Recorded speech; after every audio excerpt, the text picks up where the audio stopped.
हरे कृष्णा कृष्णा कृष्णा हरे हरे हरे राम राम राम हरे हरे सर्वादो मध्य गुरुपाद पद्य नितला प्रविष्ट विष्णुपाद स्तोत्र सतश्री श्रीमद भक्ति वैभव पुरी श्री महाराज अशोक चरण कमल अनंतवार दंडवत प्रणति पूर्वक तद्य हेतु की कृपा कामना करुछि गुरु भ्राता वृंद वैष्णव वृंद सज्जन मंडली और मातृमंडली समस्त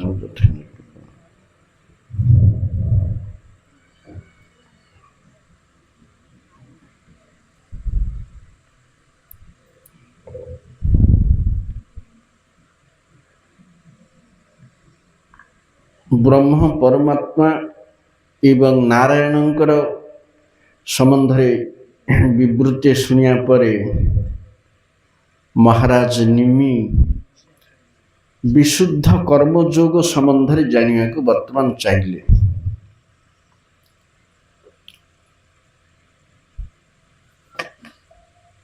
जे हे महापुरुषगण जो कर्मयोग साधन द्वारा जीव मोक्षर प्रतिबंधक दूरीकरण पूर्वक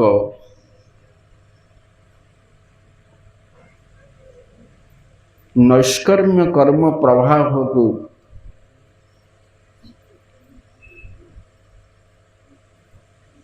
प्राप्त होती ता फल तांकर सद्गति हुई से कर्मयोगर कथा कहतु मु बाल्यकाल रे मोर पिता इक्ष्वाकु निकट रे उपस्थित रही ये प्रश्न करथिले पितांकर सभा को आगत सर्वज्ञ ब्रह्मपुत्र सनकादि मुनिगण मो प्रश्नर को श्रवण करी सुधा उत्तर देले नहीं कहीं तार कारण कहतु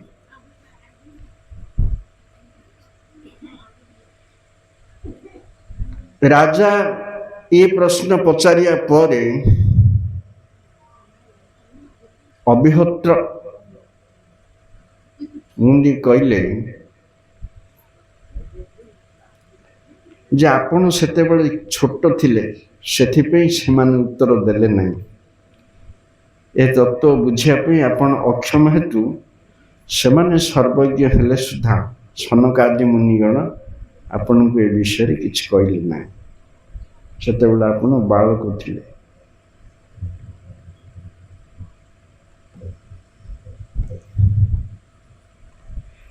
कर्म अकर्म विकर्मेति वेदवाद न लौकिक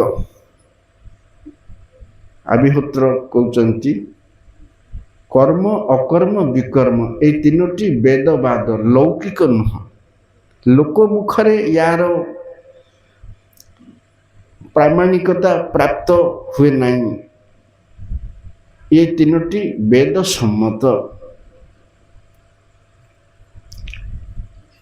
ये सब प्रसंग आगुरी मु क्रमे क्रमे सब आलोचना करिछि कर्म अकर्म विकर्म वेदवाद अर्थात वैदिक ज्ञान संपन्न वेद वाक्यरु एगुड़िक प्रामाणिक कर्म कहले वेदर नीति नियम अनुसार वैदिक नीति अनुसार शास्त्रीय विधान अनुसार विधि निषेधर नियम अनुसार जहाँ को पालन करा जाए से कर्म कर्म कहले शुद्ध कर्म अकर्म सदाचार संपन्न कर्मर अनाचरण आचरण न करिबा हला अकर्म एवं वेदर विरुद्ध कर्म करिबा विकर्म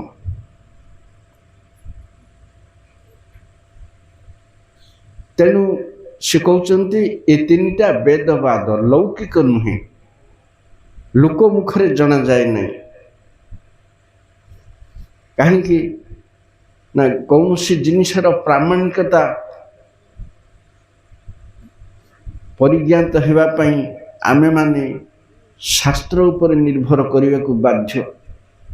ଇଏ କହିବ ଗୋଟେ କଥା, ସେ କହିବ ଗୋଟେ କଥା, ହଜାର ଲୋକର ହଜାର କଥା, ମୁନିମାନଙ୍କର ନାନା ମତ, ପ୍ରାକୃତ ପ୍ରକୃତି ଜନ୍ମ ଯେଉଁମାନେ ତାଙ୍କର ଆଉ କ'ଣ, ସେମାନଙ୍କର ତ ଅପରିପୂର୍ଣ୍ଣ ଇନ୍ଦ୍ରିୟ, ଭ୍ରମ ପ୍ରମାଦ ବିପ୍ରଲିପ୍ସା କରୁଣା ପାଟବ ସମ୍ପନ୍ନ, ତାଙ୍କ ମୁଖରୁ ପ୍ରାମାଣିକ ଜ୍ଞାନ ନିଃସୃତ ହୁଏ ନାହିଁ। ସୁତରାଂ କୌଣସି ପ୍ରସଙ୍ଗର ପ୍ରାମାଣିକତା ନିର୍ଦ୍ଧାରଣ କରିବାକୁ ହେଲେ ବେଦ ଉପରେ ହିଁ ନିର୍ଭର କରିବାକୁ ହବ। ବେଦ ପ୍ରଣିହିତ ଧର୍ମ ହିଁ ଅଧର୍ମ ତତ୍ ବିପର୍ଯ୍ୟୟ, ବେଦ ସାକ୍ଷାତ ନାରାୟଣ ସ୍ୱୟଂଭୁ ଇତି ସୁଶ୍ରୁମ, ଯମଦୂତ ମାନେ କହିଥିଲେ ଯେ ବେଦ ପ୍ରଣିହିତ ଧର୍ମ, ଯାହା ବେଦରେ ପ୍ରଣୟନ କରାଯାଇଛି, ଯାହା ବେଦ ନିର୍ଦ୍ଦେଶ ଦିଅନ୍ତି, ସିଏ ହେଉଛି ଧର୍ମ, ଆଉ ତାର ବିପରୀତ ସବୁ ଅଧର୍ମ। ବେଦ ସାକ୍ଷାତ ନାରାୟଣ ସ୍ୱୟଂଭୁ, ବେଦ ବାକ୍ୟ ମାନିବାକୁ ହବ। କାହିଁକି? ବିଦୁ ଧାତୁ ବେଦ ହେଇଛି। ବିଦୁ ବୋଇଲେ ଜାଣିବା, ବିଦୁ ଧାତୁରୁ ବେଦ, ଯାହା ସବୁ ଆମେ ଜାଣୁ କୌଣସି ବିଷୟ ଭିତରେ ପ୍ରାକୃତ ଅପ୍ରାକୃତ ଉଭୟ ଜ୍ଞାନ, ପରାବିଦ୍ୟା ଅପରାବିଦ୍ୟା ଉଭୟ ବିଦ୍ୟାର ଭଣ୍ଡାର ହେଉଛନ୍ତି ବେଦ। ଲୌକିକ ଅଲୌକିକ, ପ୍ରାକୃତ ଅପ୍ରାକୃତ ଉଭୟବିଧ ଜ୍ଞାନର ଭଣ୍ଡାର ବେଦ। ତେଣୁ କୌଣସି କର୍ମ କର୍ତ୍ତବ୍ୟ କରିବାକୁ ହେଲେ ତାର ନୀତି ନିୟମ ବିଧାନ ସମ୍ବନ୍ଧରେ ଗୀତାରେ କହୁଛନ୍ତି, ତସ୍ମାତ୍ ଶାସ୍ତ୍ର ପ୍ରମାଣସ୍ତେ କାର୍ଯ୍ୟ ଅକାର୍ଯ୍ୟ ବ୍ୟବସ୍ଥିତ। କର୍ମ ଅକର୍ମ ଜାଣିବା ପାଇଁ ଶାସ୍ତ୍ର ହେଉଛନ୍ତି ପ୍ରମାଣ। ଶାସ୍ତ୍ର ବୋଇଲେ ବେଦ, ପୁରାଣ, ଇତିହାସ, ଏ ତିନିଟା ଯାକ ଶାସ୍ତ୍ର। ବେଦ ହେଉଛନ୍ତି ମୂଳ ଗ୍ରନ୍ଥ। ବେଦ ସାକ୍ଷାତ ନାରାୟଣ। ବେଦ କାହିଁକି ପ୍ରାମାଣିକ? ବେଦ ବିରୁଦ୍ଧରେ ମଧ୍ୟ ମତବାଦ ଅଛି, ସମ୍ପ୍ରଦାୟ ବି ଅଛନ୍ତି ଭାରତରେ। ନ୍ୟାୟ ଦର୍ଶନ, ସାଂଖ୍ୟ ଦର୍ଶନ, ବୈଶ୍ଳେଷିକ ଦର୍ଶନ, ଏଗୁଡ଼ାକ ସବୁ ବେଦ ବିରୋଧୀ। ଏମାନେ ବେଦର ପ୍ରାମାଣିକତାକୁ ସ୍ୱୀକାର କରନ୍ତି ନାହିଁ।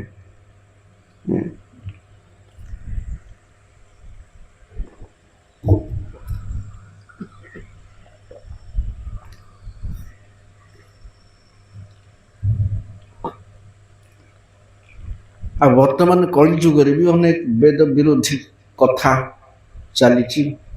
ବେଦକୁ ମାନିକିରି ମଧ୍ୟ ତୁଣ୍ଡରେ ତାର କଦର୍ଥ କରିକି ବେଦ ବିରୋଧୀ କର୍ମ ବି କରୁଛନ୍ତି କଳି ପ୍ରବାହରେ। ତେଣୁ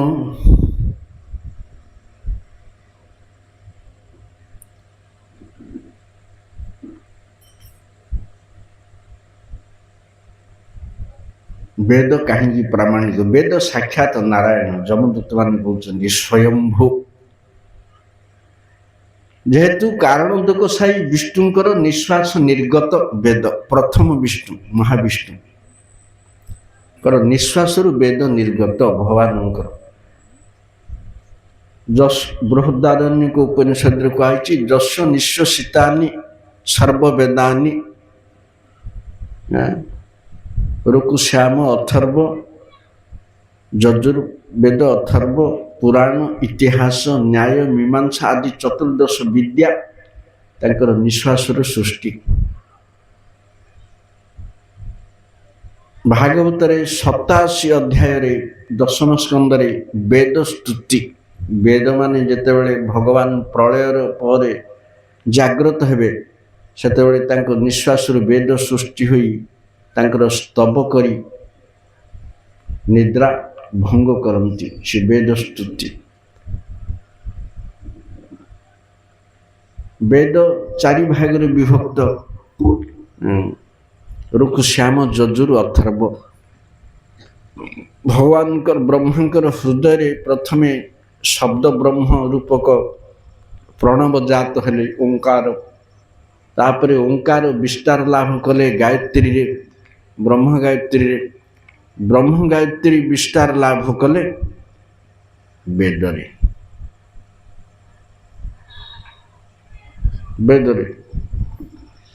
वेद विस्तार लाभ कले पुराण रे। वेदार्थम पुरयति हेतु पुराण। पुरयति माने ताकु वर्णना करती, विस्तार लाभ करती बोली पुराण। पुराण गुड़िक वेदर अनुगामी। आमे मन इच्छा बही लिखिकी पुराण संज्ञा देले हबनी।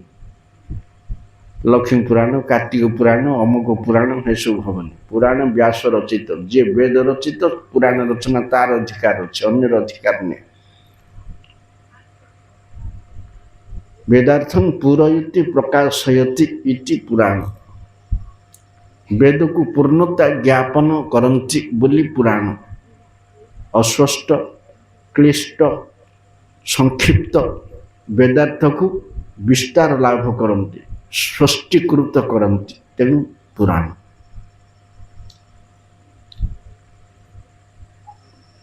यही वेद चारि भाग विभक्त ऋक श्याम यजुर अथर्व। चारि वेदर पुणी चारिटा उपवेद अच्छे। ऋक वेदर आयुर्वेद, यजुर्वेदर धनुर्वेद, श्याम वेदर गंधर्व वेद, अथर्व वेदर स्थापत्य वेद। ये चारिटा उपवेद। वेदर विषय वस्तु चारि भाग विभक्त। संहिता, आरण्यक, ब्राह्मण, उपनिषद। उपनिषद होची ब्रह्म विद्या, तेणु से वेदांत। आरण्यक मुनि माने अरण्य रे अभिज्ञता संपन्न हुई जहाँ सब लिपिबद्ध करछन्ति से आरण्यक। ब्राह्मण कर्मकांड, संहिता मुनिंकर वाक्य, उपदेश वाक्य। ये चारि प्रकार वस्तु प्रति वेद रे अछि। वेदर मंत्र समूह कलिकाल रे व्यास मानक द्वारा संकुचित होई लिखित रूप पाए। वर्तमान प्राय 20,000 पाखापाखि मंत्र अच्छन्ति। वेदर जो जो शाखा सब लुप्त होइले कालक्रमे। अखंड वेद को व्यासदेव चारि भाग विभक्त करी 4टी शिष्य को देले। से शिष्य माने निजर वेद को पुणी आउ थे असंख्य भाग कले, सेमाने आउरी भाग कले, सेमाने आउरी भाग करी प्रचुर भाग विभक्त होगला। तापर केते शाखा सब अध्ययन अध्यापन अभाव लुप्त होगला। से शाखार सब उपनिषद सब नष्ट होगला। वर्तमान संकुचित होई जत किंचित 108टा उपनिषद आम पाखे अच्छे। मात्र ये 108 उपनिषद भितर गोटे हूँ मुक्तिक उपनिषद। से मुक्तिक उपनिषद रे 108 उपनिषद ना अच्छी वर्णना। ये 108 उपनिषद भितर 11टा मुख्य।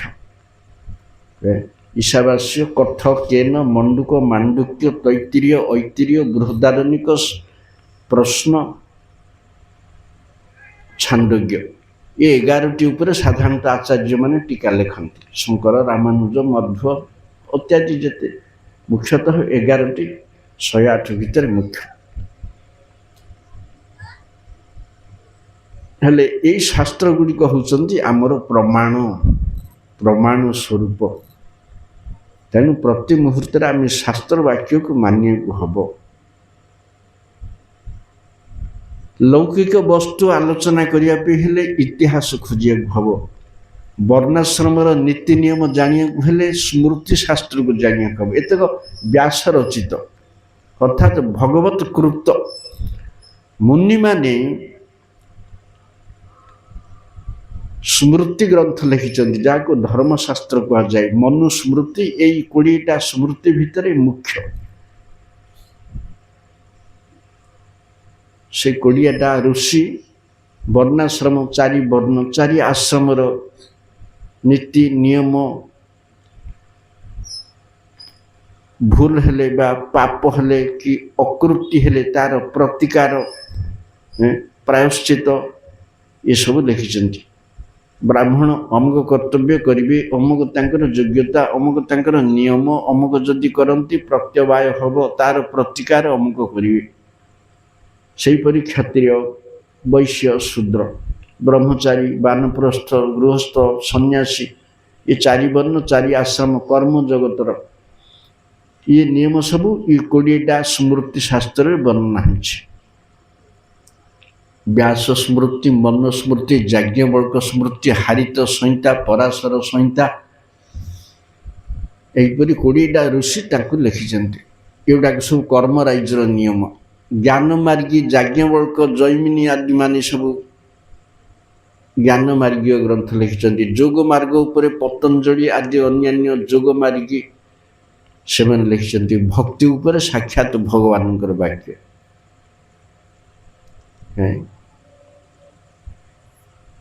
କର୍ମର କଥା ସେ କାହିଁକି ପଚାରିଲେ? 3ଟା ଜିନିଷ ଆମର ଅଛି ଏକାଦଶ ସ୍କନ୍ଧରେ କହିଛନ୍ତି। ଯୋଗାସ୍ତ୍ରୟ ମାୟାପୃକ୍ତ ନୃଣାଂ ଶ୍ରେୟ ବିଧିଚ୍ଛୟା।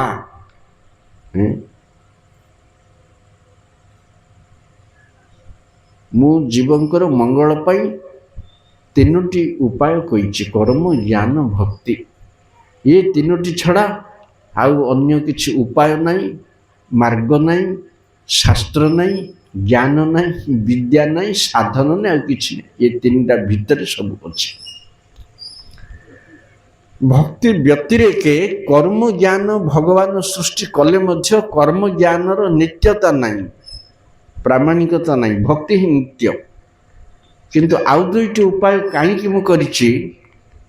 ସେ 2ଟା ମୁଁ କରିନି, ଅନ୍ୟମାନଙ୍କ ଦ୍ୱାରା କରେଇଛି, ମୁନିମାନଙ୍କ ଦ୍ୱାରା। କର୍ମମାର୍ଗୀ ମୁନି, ଜ୍ଞାନମାର୍ଗୀ ମୁନି। ଭକ୍ତିର ଉଚ୍ଚ ସୋପାନକୁ କେହି ପ୍ରବେଶ କରିବାକୁ ଅକ୍ଷମ ହେଲେ କର୍ମ ଆଉ ଜ୍ଞାନର ମାଧ୍ୟମ ଦେଇ ଆସିବାକୁ ହେବ। ଭକ୍ତିର ଉଚ୍ଚ ମନ୍ଦିରକୁ ଯେଉଁମାନେ ସିଧାସଳଖ ଚଢ଼ିବାକୁ ଅସମର୍ଥ, ଯାହାର ସେ ପ୍ରକାର ସୁକୃତି ନାହିଁ, ତେଣୁ ସେମାନେ କର୍ମ ଆଉ ଜ୍ଞାନକୁ ପାଥେୟ କରି ଉପରକୁ ଚଢ଼ିବେ। କର୍ମ ଜ୍ଞାନରେ ସବୁଦିନ ପାଇଁ ରହିଯିବେ ନାହିଁ, ନା, ତାକୁ ସାମୟିକ ସାଧନ କରି ଉଚ୍ଚକୁ ଆସିବେ। ତେଣୁ ରାଜା ପ୍ରଥମେ କର୍ମଯୋଗର କଥା ପଚାରିଲେ। ଗୀତାରେ କହୁଛନ୍ତି, ନହି କଶ୍ଚିତ୍ କ୍ଷଣମପି ଜାତି ତିଷ୍ଠତି ଅକର୍ମକୃତ୍। କର୍ମ ନକରି କେହି କ୍ଷଣେ ରହିପାରିବ ନାହିଁ। ସମସ୍ତେ ଜନ୍ମରୁ ଶୁକଦେବ ହେଇଯାଆନ୍ତିନି। ଶୁକମୁନି ଜନ୍ମରୁ ଗର୍ଭରୁ ଚିରିକିରି ଭକ୍ତ। ସମସ୍ତେ କ'ଣ ସେପରି ହୁଅନ୍ତି? ଜୀବ ଜନ୍ମ ହେଲା ମାତ୍ରେ ତାର ଦେହ, ମନ, ଇନ୍ଦ୍ରିୟ ସବୁ ଅଛି, ତାର ପରିପୂରଣ ସେ କରିବାକୁ ବାଧ୍ୟ ହେବ, ଯେହେତୁ ଜୀବ ମାତ୍ରେ ବଦ୍ଧ। ଜୀବ ମାତ୍ରେ ବଦ୍ଧ, ମୁକ୍ତ ନାହିଁ। ସେମାନେ ଜୀବନ ମୁକ୍ତ, ଗର୍ଭରୁ ମୁକ୍ତ। ଶୁକ, ପ୍ରହ୍ଲାଦ ସବୁ ସେମାନେ ଗର୍ଭରୁ ହରିଭଜନ କାମୀ, ହରିଭଜନ ପରାୟଣ। ତାଙ୍କର କର୍ମ ଜ୍ଞାନ ଟୋଟାଲ ନାହିଁ, ବାଲାନ୍ସ ନିଲ୍। ତେଣୁ ମୂଳରୁ କିଏ ଶୁକ ହେଇକିରି ଜନ୍ମ ହୁଏନି। ଯିଏ ହେଲେ ବଦ୍ଧ, କର୍ମ ହେବ, କର୍ମୀ ହେବ, କର୍ମ କରିବାକୁ ବାଧ୍ୟ ହେବ। ହେଲେ କି କର୍ମ କରିବି? ମନ ଇଚ୍ଛା କର୍ମ କରିବି ବୋଲି ହେବନି। କର୍ମ କରିବାକୁ ନିୟମ ସବୁ ରହିଛି, ଭିନ୍ନ ଭିନ୍ନ 4 ଜାତି, 4 ବର୍ଣ୍ଣ, 4 ଆଶ୍ରମ ପାଇଁ। ସେଥିପାଇଁ କହୁଛନ୍ତି ବେଦ ବିହିତ କର୍ମ କରିବେ, କଲେ ସେଇଟା ଶୁଦ୍ଧ କର୍ମ ହେବ। ନ କଲେ ପ୍ରତ୍ୟବାୟୀ ହେବେ, ଯମଦଣ୍ଡର ଅଧୀନ। ଏ କର୍ମୀମାନଙ୍କ ପାଇଁ ଯମଲୋକ ହେଇଛି। ଶାସ୍ତ୍ରରେ ସବୁ ତାଲିକା ରହିଛି, ଅମୁକ ପାପ, ଅମୁକ ପୁଣ୍ୟ, ସବୁ ଭଲ ମନ୍ଦ ରହିଛି। ନରକ ବାସନା 5ମ ସ୍କନ୍ଧରେ ନରକ ବର୍ଣ୍ଣନା କଲେ ବ୍ରହ୍ମାଣ୍ଡ ଭୂଗୋଳରେ। 6ଠ ସ୍କନ୍ଧରେ ରାଜା ପଚାରିଲେ, ଆଉ ଜଗତରେ 2 ପ୍ରକାର ମାର୍ଗ, ପ୍ରବୃତ୍ତି, ନିବୃତ୍ତି। ପ୍ରବୃତ୍ତି ମାର୍ଗୀ ଯେଉଁମାନେ କର୍ମରେ ଆସକ୍ତି, ନିବୃତ୍ତି କର୍ମର ବିରକ୍ତି। ଯେଉଁମାନେ ବିରକ୍ତ, ତାଙ୍କର ସାଧକ, ସେମାନେ ସାଧନ ପାଇଁ ଜ୍ଞାନ କି ଭକ୍ତି କଲେ। ଆଉ ଯୋଉଡ଼ାକ କର୍ମୀ, 90 ହେଲେ କର୍ମୀ। କର୍ମକୁ ଭଗବାନ କହିକିରି ଇନ୍ଦ୍ରିୟ ତର୍ପଣରେ ବ୍ୟସ୍ତ ସେମାନେ ଦିନ ରାତି। ଚଞ୍ଚଳମତି, ଫଳ କାୟମୀ, ଭୁକ୍ତି କାୟମୀ। ତେଣୁ ସେମାନେ କର୍ମ କରିବାକୁ ବାଧ୍ୟ। କର୍ମରେ ପ୍ରତ୍ୟବାୟ ହେଲେ ଯମଲୋକ ଯିବାକୁ ବାଧ୍ୟ, ନରକ ଯାତନା ଭୋଗିବାକୁ ବାଧ୍ୟ। ହେଲେ ଜୀବ କ'ଣ କଲେ ଆଉ ନରକକୁ ଯିବ ନାହିଁ? ମୁଁ ପଛ ସ୍କନ୍ଧକୁ ଯାଉଛି, 6 ସ୍କନ୍ଧକୁ, ଏ କଥାକୁ ବିବୃତି ସ୍ପଷ୍ଟ ବିସ୍ତାର କରିବା ପାଇଁ। ରଜାଙ୍କର ପ୍ରଶ୍ନ ଉତ୍ତରକୁ ମୁଁ ଆହୁରି ଆଇନି, ଯୋଉଟା ଅଭିହତ୍ର ଦେବେ। କର୍ମ କଲେ ନର୍କ ହୁଏ, ନର୍କ ଭୋଗିବାକୁ ବାଧ୍ୟ। କାହିଁକି? 100 କର୍ମରେ ଶୁଦ୍ଧତା ଥିଲେ ବି ନର୍କ ଭୋଗ କରିବାକୁ ହବ ହରିଭଜନ ଅଭାବରୁ। ନର୍କକୁ ରୋକିବା ପାଇଁ ଏକମାତ୍ର ପନ୍ଥା ହରିଭକ୍ତି। 4 ବର୍ଣ୍ଣାଶ୍ରମୀ ଯଦି କୃଷ୍ଣେ ନାଇଁ ଭଜେ, ସ୍ୱକର୍ମ କଲେ ସୁଦ୍ଧା ନରକେ ପଡ଼ି ମଜେ। କିବା ଯତି ଶକ୍ତି କିବା ନିଚ ଜାତି, ଯେଇ ହରି ନାଇଁ ଭଜେ, ଭବେ ଜନମିଆ ଭ୍ରମିଆ ଭ୍ରମିଆ, ରୌରବ ନରକେ ମଜେ। ଭିନ୍ନ ଭିନ୍ନ ପଦକର୍ତ୍ତାଙ୍କର ଭିନ୍ନ ଭିନ୍ନ ବାକ୍ୟରୁ ଆମକୁ ଜଣାଯାଏ ଯେ ହରିଭକ୍ତି ଏକମାତ୍ର ନର୍କ ପ୍ରତିରୋଧକ, ତା ଛଡ଼ା ଆଉ କିଛି। ସେଥିପାଇଁ ସେ ନରକଟା ହେଇଛି। ହେଲେ ରାଜା ପଚାରିଲେ କ'ଣ କଲେ ଆଉ ନରକକୁ ଯିବନି? ମୁନି ସିଧାସଳଖ ଉତ୍ତର ନ ଦେଇ ତଳ ଆଡ଼ୁ ଗଲେ। କର୍ମ କଲା, ଯଦି ତାର ଦୁଷ୍କୃତି ହେଲା ତାର ପ୍ରାୟଶ୍ଚିତ କରିବ। ରଜା କହିଲେ ନାଇଁ ନାଇଁ, ଏ ପ୍ରାୟଶ୍ଚିତ ମନକୁ ପାଉନି। କେତେ ପ୍ରାୟଶ୍ଚିତ କରୁଛନ୍ତି, ଆଉ ଥରେ ଆଇକିରି ପାପ କରୁଛନ୍ତି। ଚୋର 20 ବର୍ଷ ଜେଲରେ ରହିକିରି ସଜା ଖାଇଲେ ମଧ୍ୟ ଜେଲରୁ ବାହାରିଲେ ଆଉ ଥରେ ଆଇବ ପକେଟ କାଟିବ,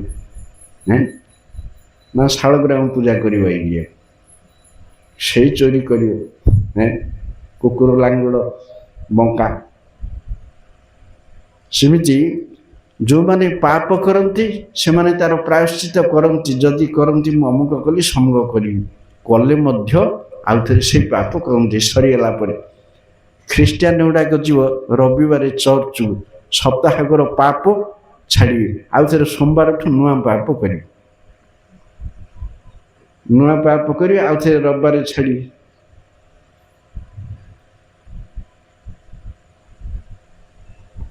ଯେତେ ମାଠିବୁ ମାଠେ ସେଇ ଦରପୋଡ଼ା କାଠ। ସେଟା ଜୀବର ବୁଦ୍ଧି ପରା। ମଣିଷ ପ୍ରକୃତି ମଲେ ତୁଟେ, ଘୁଷୁରୀ ପ୍ରକୃତି ପଙ୍କେ ଲୋଟେ। ଆଉ ପ୍ରାୟଶ୍ଚିତ କଲେ ହଉନି କାହିଁକି? ହବନି। କାହିଁକି ହବନି? ରଜା କହିଲେ ଗୁରୁଦେବ, ଇଏ ଆପଣ କହୁଛନ୍ତି ଯେଉଁ ପ୍ରାୟଶ୍ଚିତ କରନ୍ତି, ଇଏ ପ୍ରାୟଶ୍ଚିତଟା ବାସ୍ତବରେ ତାର ଅନ୍ତିମ ସଂସ୍କାର ନୁହଁ। କାହିଁକି ନା ଏ କୁଞ୍ଜର ଶୌଚବତ ଗଜ ସ୍ନାନ। କର୍ମୀମାନଙ୍କର ପ୍ରାୟଶ୍ଚିତ ହେଉଛି ଗଜ ସ୍ନାନ। ହାତୀ ଘଣ୍ଟା ଘଣ୍ଟା ଓଳି ଓଳି ପାଣିରେ ବୁଡ଼ିକିରି ସାଙ୍କରା ହେଇକିରି ଦଳ ବଳ ଧରି ଗୋଳିଆ କରିକି ଗାଧଉଥିବ ଓଳି ଓଳି। ପ୍ରଥମ ଷ୍ଟେପ୍ ପାଦରେ ମାଟିରେ ପକେଇଲା ମାତ୍ରେ ଶୁଣ୍ଢରେ ଧୂଳି ନେଇକିରି ଦେହରେ ଢାଳିବ। ଗଜମୂର୍ଖ। ଏ କୋଳି ଓଳି ଗାଧେଇବାର ବୁଡ଼ିକିରି ଲାଭଟି କ'ଣ ହେଲା? ପକଉ ପକଉ ପାଦ ଧୂଳି ନେବ, ଦେହରେ ପକେଇବ। ସେମିତି କର୍ମୀ ଆଙ୍କର ପ୍ରାୟଶ୍ଚିତ ଦ୍ୱାରା ପୁଣି ଆଉ ଥରେ ପୂର୍ବ କର୍ମକୁ ଏମାନେ ଫେରି ଆସନ୍ତି। କାହିଁକି ନା ପ୍ରାୟଶ୍ଚିତ ଦ୍ୱାରା ଚିତ୍ତ ଶୁଦ୍ଧି ହୁଏ ନାହିଁ। ହୁଏତ ତାତ୍କାଳିକ ପାପରୁ କିଛି ଉପଶମ ମିଳିପାରେ, କିନ୍ତୁ ଚିତ୍ତ ଶୁଦ୍ଧି ହେବ ନାହିଁ, ପାପ କରିବାର ପ୍ରବୃତ୍ତି ଦୂର ହେବ ନାହିଁ। କାହିଁକି? କର୍ମ ହେଉଛି ଜଡ଼। କର୍ମ କରିବାର ଅପକର୍ମରୁ ଯେଉଁ ପ୍ରାୟଶ୍ଚିତ ଗୁଡ଼ାକ, ସେ ପ୍ରାୟଶ୍ଚିତ ମଧ୍ୟ ଜଡ଼, ସେଗୁଡ଼ାକ ମଧ୍ୟ କର୍ମ। କର୍ମ କେବେ କର୍ମକୁ ଖଣ୍ଡନ କରିପାରେ ନାହିଁ। ଜଡ଼ କେବେ ଜଡ଼ର ବିନାଶ କରିପାରେ ନାହିଁ। କାଦୁଅ ଗୋଡ଼କୁ କାଦୁଅ ପାଣିରେ ଧୋଇଲେ ନିର୍ମଳ ହେବ।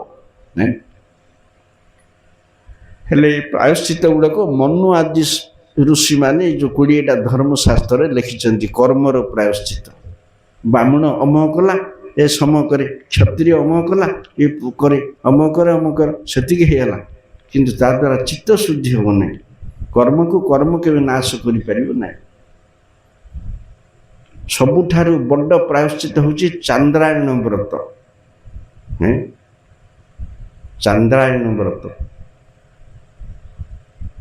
ଆହୁରି ସାଧାରଣତଃ ଆମେ କରୁ, ହେ ଅମ କରିଦେଲି ଗ୍ରହ ଶାନ୍ତି କର, ସମ କଲି ବ୍ରାହ୍ମଣକୁ ଅମୁକ ଦାନ କରେ, ସମ କଲୁ ସେ ଗଛ ମୂଳେ ଦୀପ ଜାଳେ, ସମ କଲୁ ସେ ପ୍ରେତ ଶାନ୍ତି କରେ, ସମ କଲୁ ସେ ଘିଅ ପିଏ। ସେ ଯେମିତି ସୁବୁଦ୍ଧି ରାୟ ଆମର ଚୈତନ୍ୟ ଚରିତାମୃତରେ ଅଛି, କ'ଣ ଗୋଟେ ପାପ କଲେ, ପାପ କରିବାରୁ ତାଙ୍କୁ ସେ ଲୋକମାନେ କହିଲେ ତପ୍ତ ଘୃତ ପାନ କରେ, ତାତଲା ଘିଅ, ତାତଲା ଘିଅ ପିଇବ ମରିଯିବ ମଣିଷ। ମହାପ୍ରଭୁ କହିଲେ ନାମ କରେ, ଯାଇକିରି ନାମ କଲେ ସବୁ ହବ। ସେମିତି ଏ କର୍ମ ରାଜ୍ୟର ସବୁ ଭିନ୍ନ ଭିନ୍ନ ଅଛି। ସେ ଆଉ ଗୋଟେ ନାହିଁ, ଗୋରୁ ମାରିଲୁ ପୁରୀ ଯା ଗୋବର ପାଣି ପିଏ, ଏମିତି କେତେ କୋଟି ପ୍ରାୟଶ୍ଚିତ ସବୁ ଅଛି। ଅମୁକ ହେଇଛି ସେ ରଙ୍ଗ ଲୁଗା ତାକୁ ଦାନ ଦେ, ଅମୁକ ହେଇଛି ସିଏ କରେ, ଏ ସବୁ ହଜାରେ ଆଖି ମରା ଧର୍ମ। ଏଗୁଡ଼ାକ ଲକ୍ଷ୍ୟ କଲେ ମଧ୍ୟ କିଛି ନାହିଁ, ହେଚି କରିଦେଲା ମନ ଶାନ୍ତି ହେଇଗଲା, ଆଉ ଥରେ ଯାହାକୁ ତାହା। ତେଣୁ କେବେ ହେଲେ ଏଗୁଡ଼ାକ କେବେ ହବନି। ସବୁ ତାର ପୁଣି ସେ ନରକ ଗତି ଆଜ୍ଞା। ଜ୍ଞାନ ପ୍ରାୟଶ୍ଚିତ ନାଇଁ କର୍ମର, ତା ଉପରକୁ ପରୀକ୍ଷିତ ମହାରାଜ ସୁଖଦେବ ଗୋସ୍ୱାମୀ କହିଲେ ହଁ ଏଇଟା ଠିକ୍, ତୁମେ ଠିକ୍ ବୁଝିଛ, ସେଥିରେ ହବନି। କର୍ମ ଉପରକୁ ତ ଭଗବାନ କହିଛନ୍ତି ଜ୍ଞାନ, ଜ୍ଞାନ ଉପରକୁ ଭକ୍ତି। ହେଲେ ଜ୍ଞାନ ପ୍ରାୟଶ୍ଚିତ କିଏ କଲା? ସମ ଦମ ତିତିକ୍ଷା ସ୍ୱାଧ୍ୟାୟ ସମାଧି ଅଧ୍ୟୟନ ଏସବୁ ତାଇରେ ମଧ୍ୟ ହବନି। ଇଏ ଜିରୋ। କର୍ମ ପ୍ରାୟଶ୍ଚିତରେ ଫଳ ଜିରୋ, ଜ୍ଞାନ ପ୍ରାୟଶ୍ଚିତରେ ଫଳ 8ଣା 50%।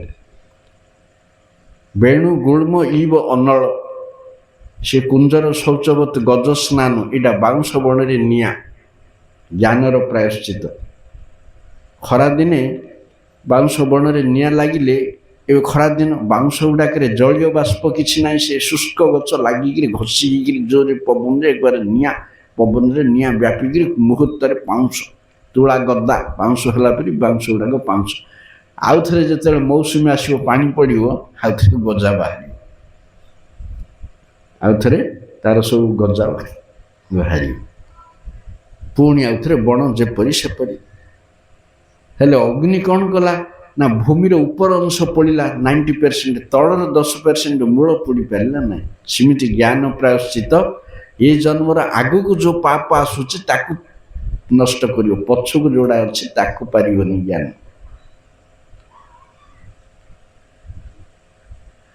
ଏବେ ଯେଉଁ କର୍ମ କରୁଛୁ ପାପ, ଆସନ୍ତା ଜନ୍ମକୁ ସେଇଟା ଭୋଗିବୁ ଆମେ।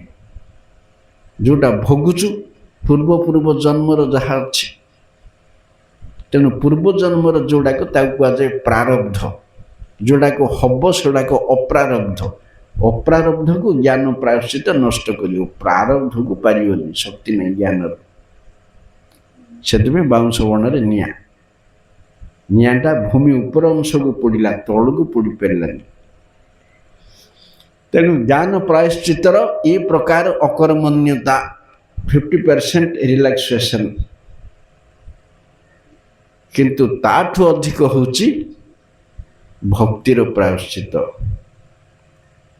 କେଚିତ୍ କେବଳୟା ଭକ୍ତ୍ୟା ବାସୁଦେବ ପରାୟଣଃ ଅଭଂ ଧୁନନ୍ତି କାଚ୍ଛିନେନ ନିହାର ବିବ ଭାସ୍କର। ଏ ପ୍ରାୟଶ୍ଚିତ ସମସ୍ତଙ୍କୁ ଜଣା ନାହିଁ, ସମସ୍ତଙ୍କୁ ଜଣା ନାହିଁ। 3 ନମ୍ବର ପ୍ରାୟଶ୍ଚିତ, କର୍ମ ଜ୍ଞାନରେ ଜଗତ ବାୟା ପାଗଳ। ସେଥିପାଇଁ ଭକ୍ତିର 6ଟା ଗୁଣ ଭିତରୁ ଗୋଟେ ଗୁଣ ଅଛି ସୁଦୁର୍ଲଭା। ଭକ୍ତି ସମସ୍ତଙ୍କୁ ପ୍ରାପ୍ତ ହୁଅନ୍ତି ନାହିଁ, ସୁଦୁର୍ଲଭା। ଜ୍ଞାନତଃ ସୁଲଭ ମୁକ୍ତି, এর ভক্তি যজ্ঞাদি পুণ্যতঃ সাধন সহস্রেয়ং হরি ভক্তির সুদুর্লভা। জ্ঞান সাধন কলে মুক্তি হয়ে যজ্ঞাদি কর্ম কলে ভক্তি মিলিব, শতকোটি সাধন কলে মধ্য বিন্দুয়ে ভক্তি মিলিব নাই। ভক্তি সাধন লভ্য নুহে বিষ্ণু বৈষ্ণব আনুগত্য নহলে।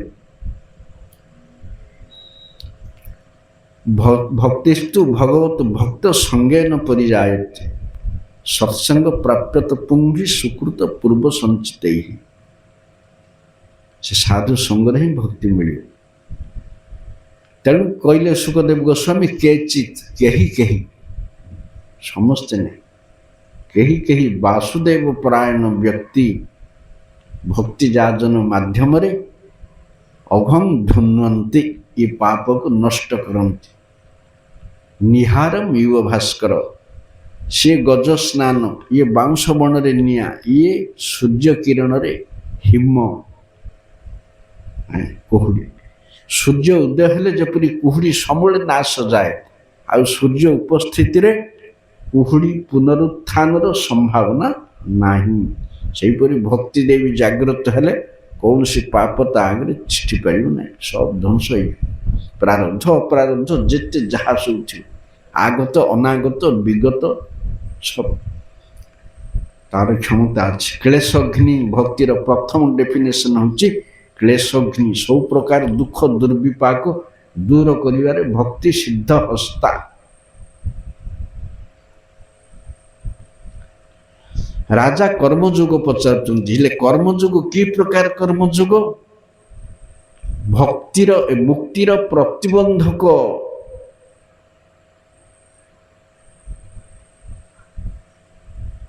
जो कर्म ताकू विनाश करी नैष्कर्म्य अवस्था रे अवस्थान कराए से कर्मयोग कहतु। आगुरु कही तत्कर्म हरितो संजत बारंबार सही कथा आउ किछि जोटा हरिंग पाई उचित जो कर्म हरि संतुष्ट सही कर्म ही कर्मयोग नहले कर्मकांड है नहले से कर्मकांड निज पाई हेले वेदरे भिन्न भिन्न यज्ञ अच्छे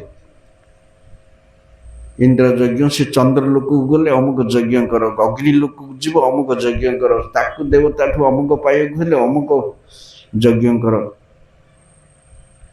ये सब विबदमान वस्तु ये सब अनर्थ एकमात्र हरि सेवारे हरि भजन रे ये सब विवाद नष्ट हुए।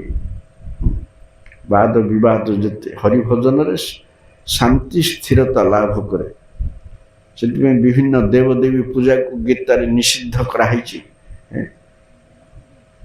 जो माने सकामी कामे स्तैस्तैर हृत ज्ञान प्रपदन्ते अन्य देवता जो माने हृदय कामना द्वारा बसीभूत भिन्न भिन्न भौतिक कामना द्वारा जार हृदय अपहृत होइछि से माने भिन्न भिन्न देवतार शरण नियन्ति तांको ठारू सेही निर्दिष्ट अंतबंतु फलम तेषाम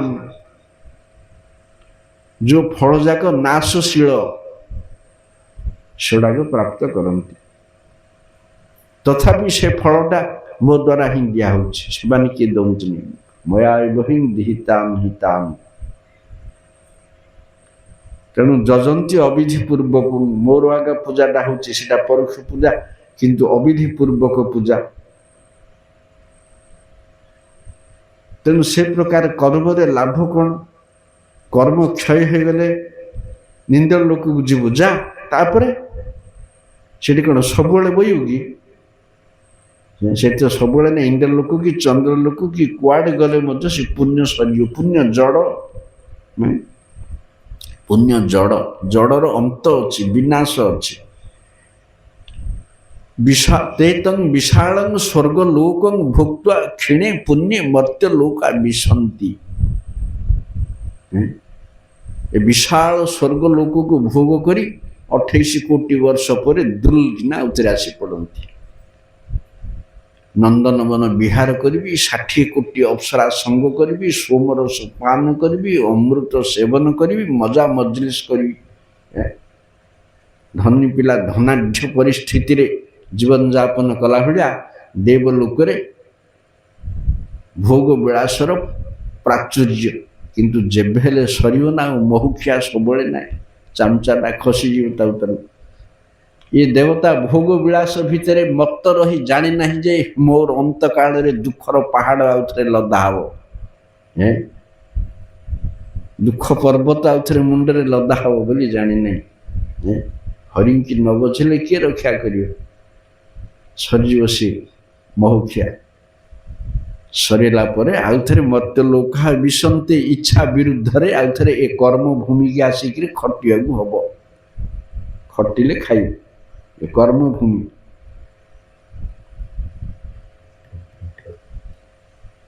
ସେଥିପାଇଁ କର୍ମର ଫଳ ଅନିତ୍ୟ, ଭକ୍ତିକାମୀ, ଅଶାନ୍ତ। ଜ୍ଞାନ ମାର୍ଗର କଥା ତ ଆଗରୁ କହିଛି। ଜ୍ଞାନୀ କ'ଣ କଲା? କାଲି କହିଥିଲି ବ୍ରହ୍ମବାଦୀ କୁଆଡ଼େ ଗଲା ନା ବ୍ରହ୍ମରେ ଲୀନ ହେଲା। ତାକୁ ତ କୁହାଯାଇଛି ଆହୁରି ବିପଦ। ଏ କର୍ମୀ ହେଲେ ତଳକୁ ଆଇବ, ନିଜର ସତ୍ତା ରକ୍ଷା କରିବ, ଅନିତ୍ୟ ବୁଝିବ, ସାଧୁସଙ୍ଗ ହବ, କି କେବେ କ'ଣ ହେଲେ କରିପାରେ। ବ୍ରହ୍ମରେ ଯେ ଲୀନ ହେଲା ତାର ସର୍ବନାଶ ହେଲା ସବୁଦିନ ପାଇଁ। ଆଧ୍ୟାତ୍ମିକ ଆତ୍ମହତ୍ୟା। ନିଜର ସତ୍ତା ସିଏ ହରାଇଲା। ଯେପରି ଅଗ୍ନିରେ ପତଙ୍ଗ, ସେହିପରି ନିଜର ସତ୍ତା ହରାଇଲା। ଆଉ ଭକ୍ତି ରାଜ୍ୟରେ ପ୍ରବେଶ ଅଧିକାର ସବୁଦିନ ପାଇଁ ବନ୍ଦ ହୋଇଗଲା ତାର। ଯେଉଁମାନେ ଧର୍ମ ଅର୍ଥ କର୍ମ ତ୍ରିବର୍ଗ କାମୀ ଏ କର୍ମୀମାନେ ହୁଏତ ତାଙ୍କର ଦୁର୍ଭାଗ୍ୟରେ ମଧ୍ୟ କେବେ ସୌଭାଗ୍ୟର ଆଲୋକ ଦେଖାଦେଲେ, ସାଧୁସଙ୍ଗ ହେଲେ ପାଇପାରିବେ। କିନ୍ତୁ ଇଏ ଜ୍ଞାନ ମାର୍ଗୀ ଗଲା। ସେଥିପାଇଁ ସେପରି କର୍ମ କରିବାକୁ ହବନି। ଯେପରି କର୍ମ କଲେ ଅନିଷ୍ଟ ଆମର, ନରକ ଗତି, ନରକପାତ। ସେଥିପାଇଁ କର୍ମ ଅକର୍ମ ବିକର୍ମ ଶାସ୍ତ୍ର ଅନୁସାରେ ଜାଣିକିରି କରିବେ। କିଛି କର୍ମ କରିବିନି ଅକର୍ମ, କର୍ମ କୋଢ଼ି ସିଏ ହବ। ଯଦି କର୍ମ ନ କରିବୁ ତାହେଲେ ଧର୍ମ କରେ, ଭାଗବତ ଧର୍ମ ଆଚରଣ। କିଛି କରିବିନି ବୋଲି ହବ କି? କର୍ମ ଅନୁସାରେ ଫଳ। କିଛି ଯଦି କରିବୁନି କିଛି ପାଇବୁନି, କିନ୍ତୁ ସେଇ ନରକ ଗତି ହବ। ମୁଁ କର୍ମ କାହିଁ କରିବି? କର୍ମ କଲେ ପାପ ହବ। କର୍ମ କଲେ ପାପ ହବ ନିଜ ପାଇଁ, କିନ୍ତୁ ଭଗବାନ ପାଇଁ କରେ। ଜୀବର ତ କର୍ତ୍ତବ୍ୟ ଭଗବାନଙ୍କ ପାଇଁ କରିବାକୁ ହବ ନା। ସେବା। କିଛି ନ କଲେ ନିଶ୍ୱାସ ନେବୁ ନା ନାହିଁ, ପାଣି ପିଇବୁ ନା ନାହିଁ, ପୃଥିବୀ ଉପରେ ବିଚରଣ କରିବୁ ନା ନାହିଁ, ପ୍ରକୃତିକି ସେବନ କରିବୁ ନା ନାହିଁ। କାହାର ଏସବୁ? କାହାର ଏସବୁ? କାହାର ପୈତୃକ ସମ୍ପତ୍ତି? ସବୁ ମାଲିକର। ମାଲିକର ଭୋଗ କଲେ ମାଲିକର ସେବା କରିବାକୁ ହବ, ନହେଲେ କିଛି ଭୋଗ କରିବାକୁ ହବନି।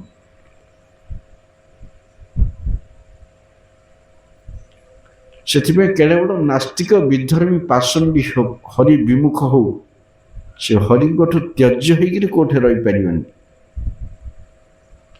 ଏମିତି ଏକ ମୁଁ ହରି ବିମୁଖ, ହରିଙ୍କୁ ଭଲ ପାଇନି, ହରି ବୋଲି କିଏ ନାହିଁ, ତାହେଲେ ହରିଙ୍କର ସଂସାର ଛାଡ଼େ ଗୋଟେ ଜାଗାକୁ ଯା, ଯୁଆଡ଼େ ଯାଇକିରି ରହିବୁ ଯୋଉଠି ହରିଙ୍କର ଅଧିକାର ନାହିଁ। ଯୋଉଠି ହରିଙ୍କର ଅଧିକାର ନାହିଁ ସେଇଠି ଯାଇ ରହ। ହରିଙ୍କର ବସ୍ତୁରେ କାହିଁକି ଭାଗି ହବୁ? ନାହିଁ ଏପରି ଜାଗା, କୋଉଠି ମଧ୍ୟ ସେପରି ଜାଗା ନାହିଁ। ଯୋଉଠି ହରିଙ୍କର ଅଧିକାର ନାହିଁ ଏପରି ବିନ୍ଦୁଏ କୋଉଠି ଜାଗା ଅଛି? କୋଉଠି। ତେଣୁ ସେ ନାସ୍ତିକ ପରୋକ୍ଷରେ ମଧ୍ୟ ବିଷ୍ଣୁଙ୍କର ଶରଣାଗତ କହିଲେ ଚଳେ।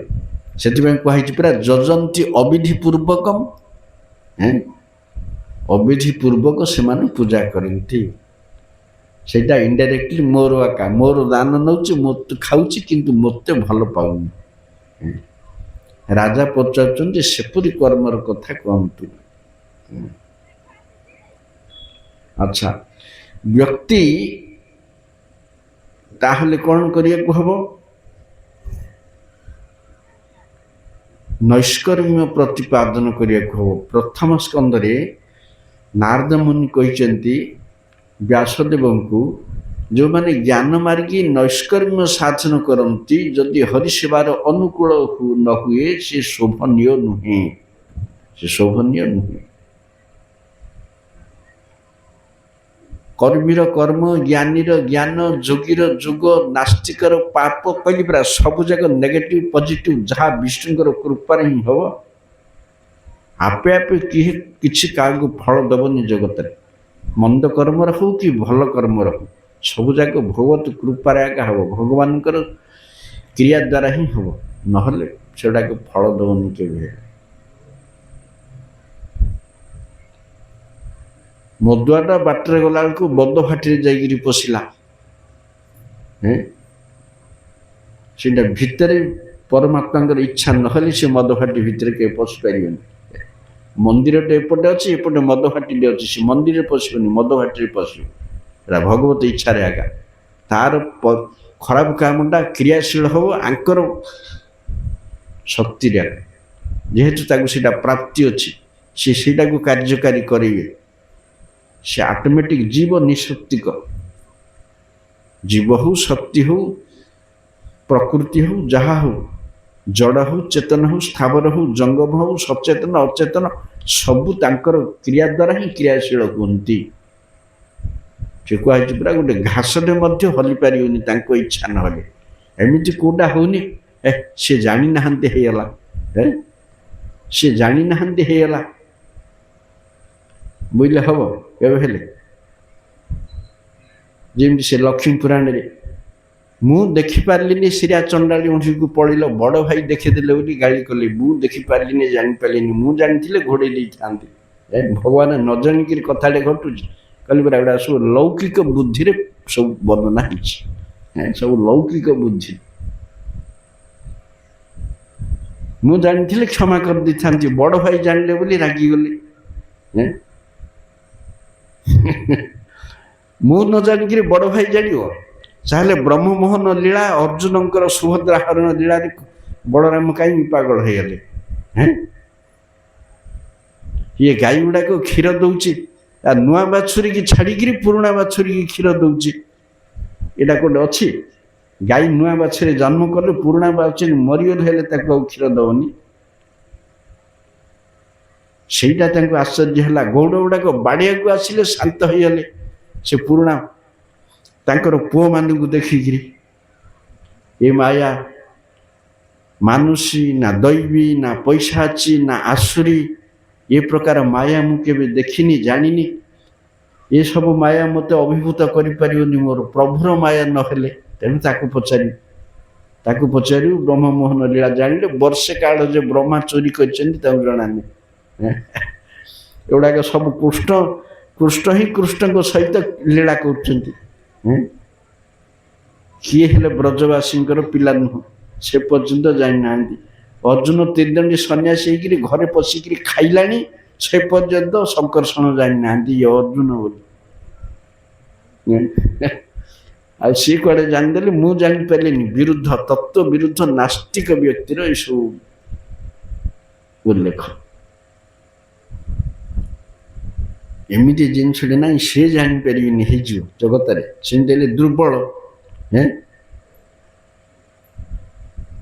ସୀତା ଚୋରି କଥା, ଭଗବାନ ଯଦି ନିଜ ସ୍ତ୍ରୀକି ରଖିପାରିଲେନି, ଆମ ସ୍ତ୍ରୀକି ରଖିବେ କିଏ? ସେମିତି କାହିଁକି ରାମ ପୂଜା କରିବୁ? ନିଜ ସ୍ତ୍ରୀକି ଚୋରି ହେଇକି ଯଦି ପଳା, ଜଗତରେ ନାରୀକି ସୁରକ୍ଷା କିଏ ଦବ? ନାଇଁ, ନିଜ ସ୍ତ୍ରୀଟାକୁ ନଥିଲି ବୋଲି ଚୋରିକି ଧରି ପଳେଇବ, ହରିଣଟା ପଛରେ ପାଗଳ ହେଇକିରି ପଳେଇବ, ସିଏ ମାୟାଗ୍ରସ୍ତ।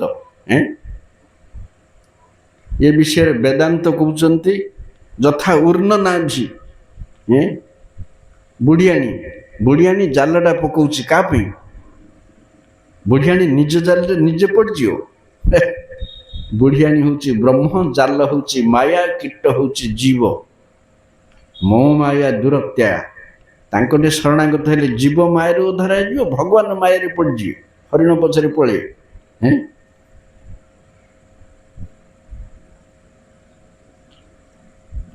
ଶତ୍ରୁକୁ ମାରିବା ପାଇଁ ଭଗବାନ ବାଟଟାକୁ ନିଜେ ଫିଟେଇଛନ୍ତି।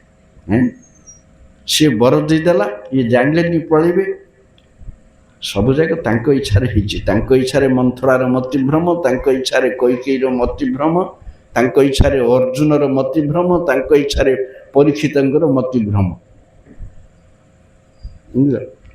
ଅର୍ଜୁନ ମୋହଗ୍ରସ୍ତ ହେଇଯିବ, ଇଏ ପୁଅ ଏ ନାତି କାହାକୁ ମାରିବିନି, ହେ ହେ ହୋ ହୋ। ଅର୍ଜୁନ କିଏ? ଏ କ୍ଷତ୍ରିୟ ପିଲା, ଭଗବାନଙ୍କର ପାର୍ଷଦ। ଭଗବାନଙ୍କର ପାର୍ଷଦ ପରା ନର ନାରାୟଣ। କୃଷ୍ଣ ଅର୍ଜୁନ ଦୁଇ ଜଣ ହେଉଛନ୍ତି ନର ନାରାୟଣ। अर्जुन को मोहग्रस्त कराला गीता प्रकट पाई। परीक्षित महाराज कौन पिला होती वैष्णव रजाटे जाइए साप गुड़े दो मतिभ्रम कराला भागवत प्रकट पाई। भगवत इच्छा सब हो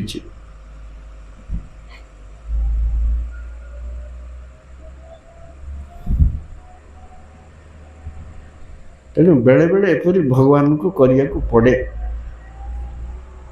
परोक्षरे कि प्रत्यक्षरे।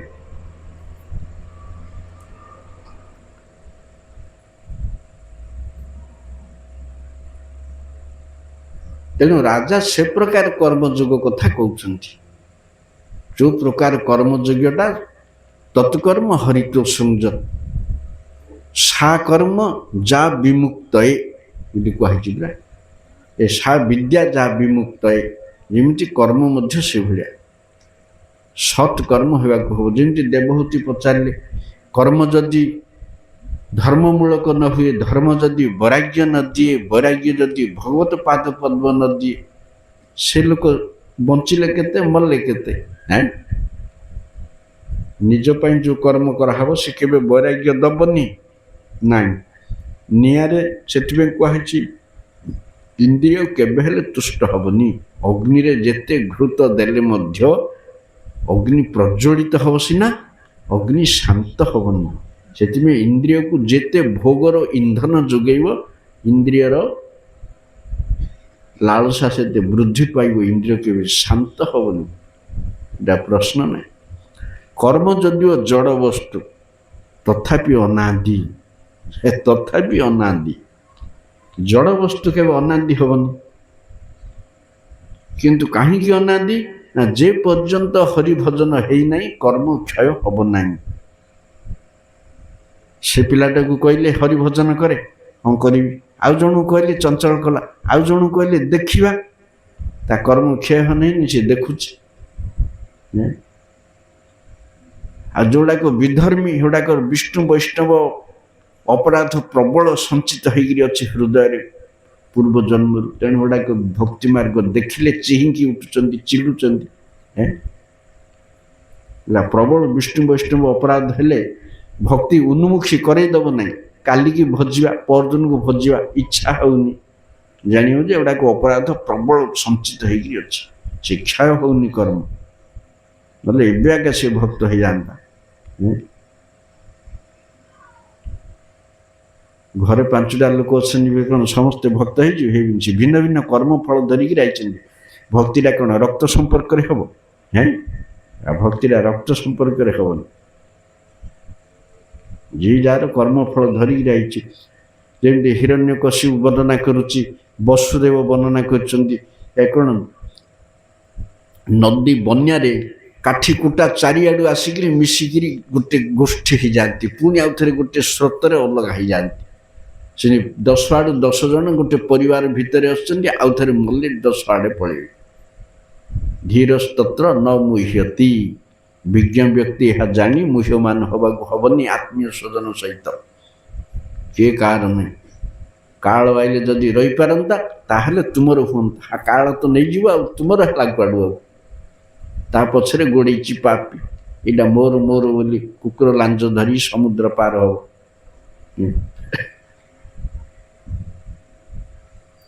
ये बोपा पूर्व जन्म रे बाघ थिला को वैष्णवर कि साधुर कि ब्राह्मणर कौन जल टी पकईदेला मनीष है सी वृक्ष थिला कौन रुकी नाती किए देवता थिला अभिशप्त होगी पुओ हो 12 आड़ू 12 लोक आई तमर किए को जन्म किए कार थिला चित्रकेतुर पुटा मरीगला नारद मुनि बंचेल रे कहीं जाऊँ रजार घर छाड़ी रही तू तार उत्तराधिकारी हो सिंहासन में बसबू रजा हेबू नाई मैंने को जन्म मोर बापा माँ थिले ये जन्म कांदुंट सबु जन्म तो समस्ते कांदुंट समस्त को हरईकि को जन्म किए चिर रही जाइए पड़ला ता बड़ी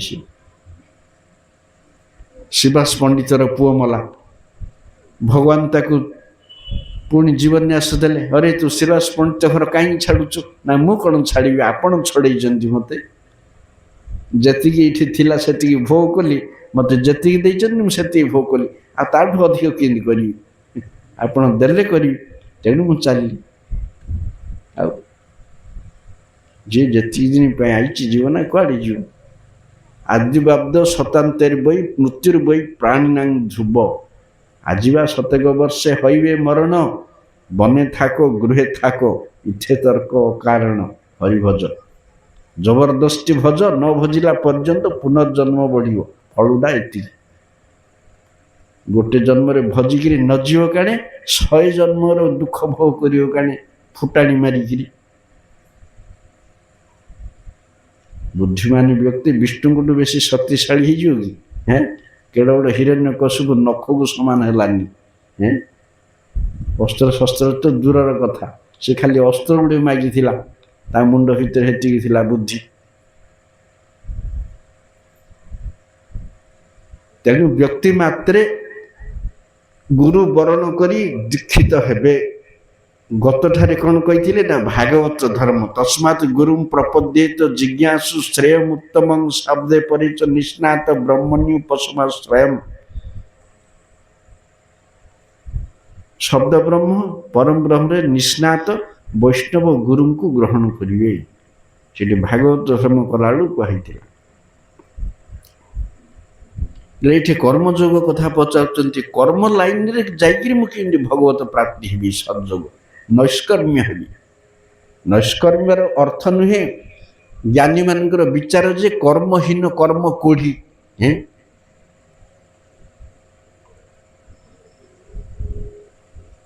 ଯେମିତି ଜ୍ଞାନ ମିଶ୍ରା ଭକ୍ତି, ଜ୍ଞାନ ଶୂନ୍ୟ ଭକ୍ତି। ବୁଝିଲେ ଅର୍ଥ କ'ଣ? ଭକ୍ତିରେ ଜ୍ଞାନ ମିଶ୍ରା, ଏଇଟା କୋଉଠି ଅଛି? ଆଙ୍କର ରାମାନନ୍ଦ ରାୟଙ୍କର ଇଏରେ ଜ୍ଞାନ ମିଶ୍ରା ଭକ୍ତି, ତାଠୁ ବଡ଼ ଜ୍ଞାନ ଶୂନ୍ୟ ଭକ୍ତି। ଜ୍ଞାନ ଶୂନ୍ୟ ଭକ୍ତିର ଅର୍ଥ ନାହିଁ ଯେ ଭକ୍ତି ଅଜ୍ଞାନ। ଭକ୍ତିରୁ ଜ୍ଞାନଟାକୁ ନେଇଗଲି, ଅଜ୍ଞାନ ବସ୍ତୁ ଭକ୍ତି ନାହିଁ।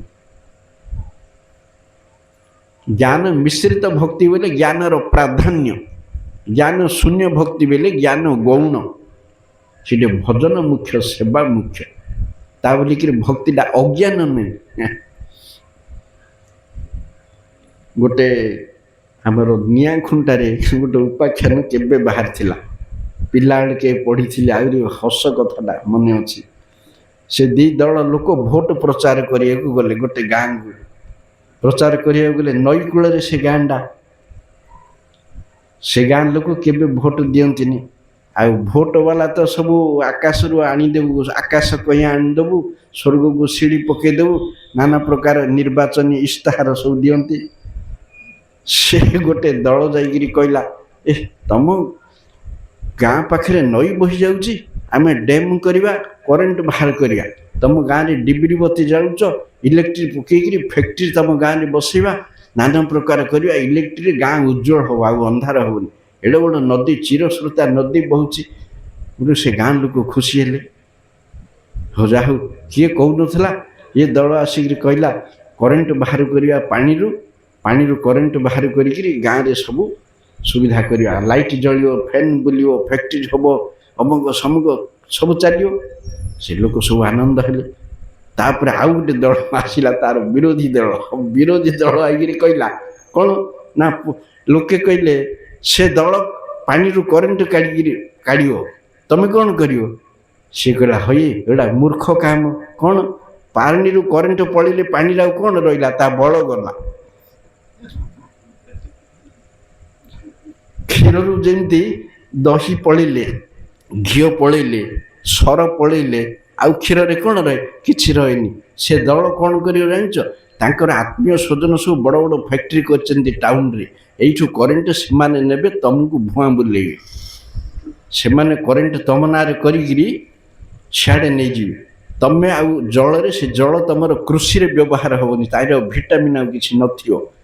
ସିଏ ସବୁ ତାହିଁରୁ କରେଣ୍ଟ କାଢ଼ିକି ନେଇଯିବେ। ହେଇଗଲା ପରେ ଆଉ ସେଥିରେ କିଛି ନଥିବ ବଳ, ଆଉ ତମର କ'ଣ ଫସଲ ମଧ୍ୟ ହେବନି। ହଁ, ଏମିତି ଠକିକିରି ଯାଇଛି। ଚିତା କଟା ହଉ, ଏଥର ସେ ଦଳ ଆସୁ, କୋଟିକିରି ବାଡ଼ିବୁ। ତାପରେ ଆଉଥରେ କିଏ ପ୍ରଚାର ହେଲା ବେଳକୁ ଆଉଥରେ ସେ ଦଳ ଆଇଲା।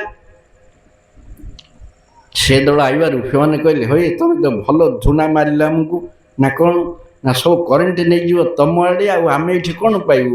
ଦୁର୍ବଳ ଜଳକୁ ଜଳସେଚନ କଲେ ଆଉ ଗଛ ବଢ଼ିବ? ମରିଯିବ ଗଛ। ସିଏ କହିଲା ତାହେଲେ ତାଙ୍କୁ ବାଡ଼ିବାକୁ ଗଲେ, କହିଲେ ନାଇଁ ନାଇଁ ତାହେଲେ ଆଉ କରେଣ୍ଟ ଆଉ ନବୁନୁ, ହଉ ଭୋଟ ଦେବ, ହଉ ଯା।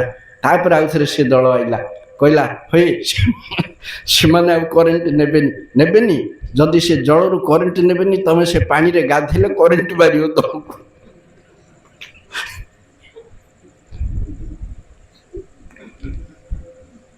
ଏମିତି ସେ ଗାଁ ଲୋକକୁ ଭୁଆଁ ବୁଲେଇଲେ। ସେମିତି ଏ କଥା କହିଲ କାହିଁକି କରେଣ୍ଟ, ଆଉଥରେ ସେ କରେଣ୍ଟ କଥାରେ ପାଗଳ କାହିଁକି? ସେମିତି ଜ୍ଞାନ ଶୂନ୍ୟ, ଜ୍ଞାନ ମିଶ୍ରା। ଜ୍ଞାନ ଥିଲା, ଜ୍ଞାନ ପଳେଇଲା, ଭକ୍ତିଟା ଅଜ୍ଞାନ ହେଇଗଲା। ଯୋଉଠି ଜ୍ଞାନର ପ୍ରାଧାନ୍ୟ ନାହିଁ, ଜ୍ଞାନ ମାରିକି କହିବେ ଆମେ ଜ୍ଞାନୀ, ଆମଠୁ ଭକ୍ତି କ'ଣ ବଡ଼? ଭକ୍ତିଟା କ'ଣ ଅଜ୍ଞାନୀ? ତମ ଜ୍ଞାନ ଆମ ଜ୍ଞାନ, ଏଇଟା ନୈଷ୍କର୍ମ ଜ୍ଞାନ, ୟାକୁ କୁହାଯାଏ ନୈଷ୍କର୍ମ୍ୟ। ଅକାମ ସର୍ବକାମ ବା ମୋକ୍ଷ କାମ ଉଦାରଦି। ମୋକ୍ଷ କାମ ଯେ ମୁକ୍ତିକାମୀ, ସର୍ବକାମ ଯେ ବିଷୟକାମୀ, ଅକାମ କିଛି କାମନା ନାହିଁ ବୋଲି ତାକୁ ବୁଝିବ ଭକ୍ତି। ସେମିତି ନୈଷ୍କର୍ମ୍ୟ ବିଚାରରେ ଭକ୍ତି। ଭଗବତ ପ୍ରୀତି ଯେହେତୁ ନିର୍ଗୁଣ। ଯେମିତି ଜଣେ 12 ବର୍ଷ କଥା କହୁନି, ମୌନ ରହିଲା, ଲୋକ ପ୍ରଶଂସା କରିବେ, 12 ବର୍ଷ ଏ କଥା କହିନି, ଯାହା କହିଲେ ତାହା ହେଉଛି। ଜଣେ 24 ଘଣ୍ଟା ହରିଭଜନ କରୁଛି, ଆମକୁ ଶୋଇ ଦେଉନାହାନ୍ତି ଖାଲି ଖୋଳ କରତାଳ ବଜେଇକିରି। ଯେମିତି ଶିବାସ ପଣ୍ଡିତ ଘରେ ଦିନ ରାତି ମହାପ୍ରଭୁ କୀର୍ତ୍ତନ କଲେ, ରାତି ସାରା ପାସଣ୍ଡୀ ମାନେ ଆଉ ଶୋଇପାରିଲେନି, ରାତି ଯାକ ଗିନି ମୃଦଙ୍ଗ ଖୋଳ କରତାଳ ଢୋଲ ବଜେଇକିରି ଆମର ସୁଖ ନିଦ୍ରାରେ ବ୍ୟାଘାତ ଆସୁଛନ୍ତି। ଏ ଶିବାସ ପଣ୍ଡିତ ସବୁ ନାଟ ଲଗେଇଛି, ଘର ଭାଙ୍ଗିକିରି ଗଙ୍ଗାରେ ପକେଇ ଦିଅ, ରଜାକୁ ଧରି ଦିଅ, ପଠାଣ ରଜା, ଆର ସର୍ବସ୍ୱ ନାଶ ହଉ। ସେଭଳିଆ 24 ଘଣ୍ଟା ଜଣେ ହରି କୀର୍ତ୍ତନ କରୁଛି, ଜଣେ 12 ବର୍ଷ ମୌନ ରହିଛି। ଏ ଦିଟା ବିଚାରରେ କିଏ ଭଲ? ଯିଏ 24 ଘଣ୍ଟା ହରି କୀର୍ତ୍ତନ କରୁଛି, ମୌନର ପ୍ରଥମ ଫଳ ସିଏ ପାଇବ, 2ରେ ଇଏ ପାଇବ। ପ୍ରଥମ ଫଳ ସିଏ ପାଇବ, ଯେହେତୁ ଜିହ୍ବାର ସଦୁପଯୋଗ ହେଉଛି, ଏଠି ଜିହ୍ବାର ଦୁରୁପଯୋଗ ହେଉଛି। ଜିହ୍ବା କାହିଁକି ଦିଆହେଇଛି?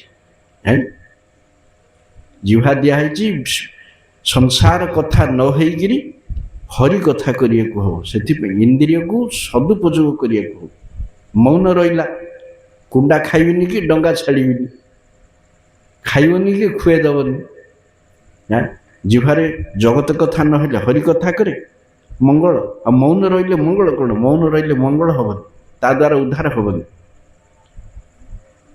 ସେଥିପାଇଁ 12 ବର୍ଷ ନେଇ 12 ଜନ୍ମ ମୌନ ରହିବା ଅପେକ୍ଷା 24 ଘଣ୍ଟା ଗୋଟେ ଦିନ ହରି କୀର୍ତ୍ତନ କଲେ ମଧ୍ୟ ତାଠୁ କୋଟିଏ ଗୁଣ ମଙ୍ଗଳ, ତାଠୁ ଅଧିକ ସେ ନୀରବ ମୌନ ସବୁ ସହିତ ଆହୁରି ଫଳ ପାଇବ। ଲୋକଟା ମଲେ ମୁହଁରେ ନିଆଁ ଲଗା ହେଉଛି କ'ଣ ପାଇଁ? ତାଙ୍କର ଜ୍ୟେଷ୍ଠ ପୁତ୍ର ମୁଖାଗ୍ନି ଦେଲେ, ମୁଖାଗ୍ନି ଦେଲେ ସ୍ୱର୍ଗକୁ ପଳେଇବ। ଯେଉଁ ମୁହଁ ଦିଆଗଲା ହରିଭଜନ ପାଇଁ, ସେ ମୁହଁରେ ତୁ ହରିଭଜନ କଲୁ ନାହିଁ, ତୋ ମୁହଁରେ ନିଆଁ, ଏଥିପାଇଁ ନିଆଁ ମରା ହେଉଛି। ସେଇଟା ଗାଳି, ସେଇଟା ସାଧନ ନାହିଁ। ବେଳକୁ ତା ପୁଅ ମଧ୍ୟ ସେଇ ବାପାର ଶିକ୍ଷାରେ ଶିକ୍ଷିତ ହବ। ବୈଷ୍ଣବ ମଲେ ମୁହଁରେ ଦିଆ ହେଉନି, ପାଦରେ କାହିଁ ଦିଆ ହେଉଛି? ବୈଷ୍ଣବ ମଲେ, ବୈଷ୍ଣବ ହରିଭଜନ କରୁଛି, ତା ମୁହଁରେ ନିଆଁ ଦେବାକୁ ସାହସ ଅଛି କାର? ସେଇଠୁ ଅଗ୍ନି ଦେବତା ପାଦରେ ଗ୍ରହଣ କରନ୍ତି ବୈଷ୍ଣବ।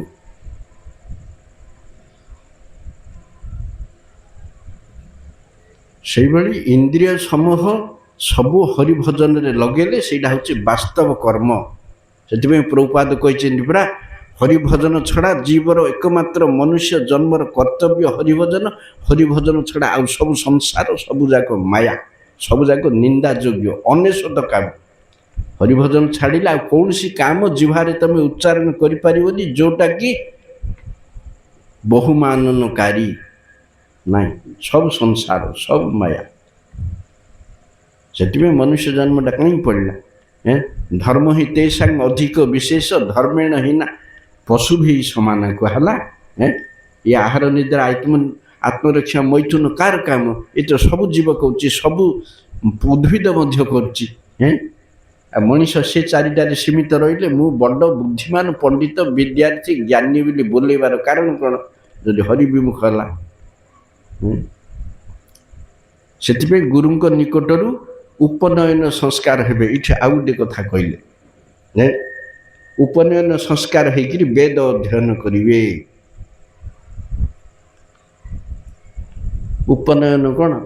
ଉପବୀତ ଧାରଣ। ଏଇଟା ହେଉଛି ଦ୍ୱିତୀୟ ଜନ୍ମ।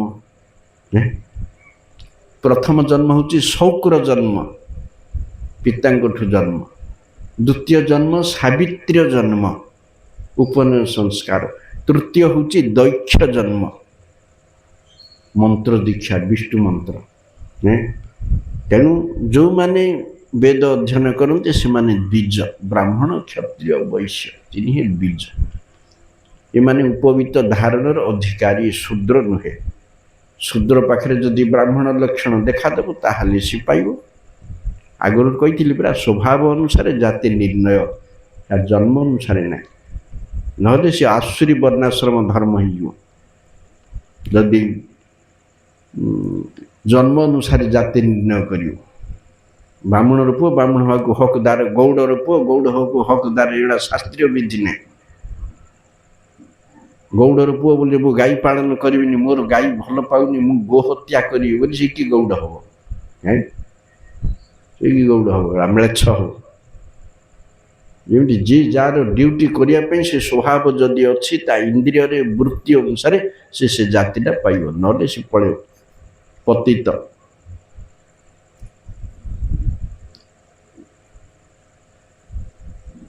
ଯେମିତି ପୁରୁଷ ଠାରେ ନାରୀ ଲକ୍ଷଣ ଦେଖିଲେ ତାକୁ କ'ଣ କୁହାଯାଉଛି?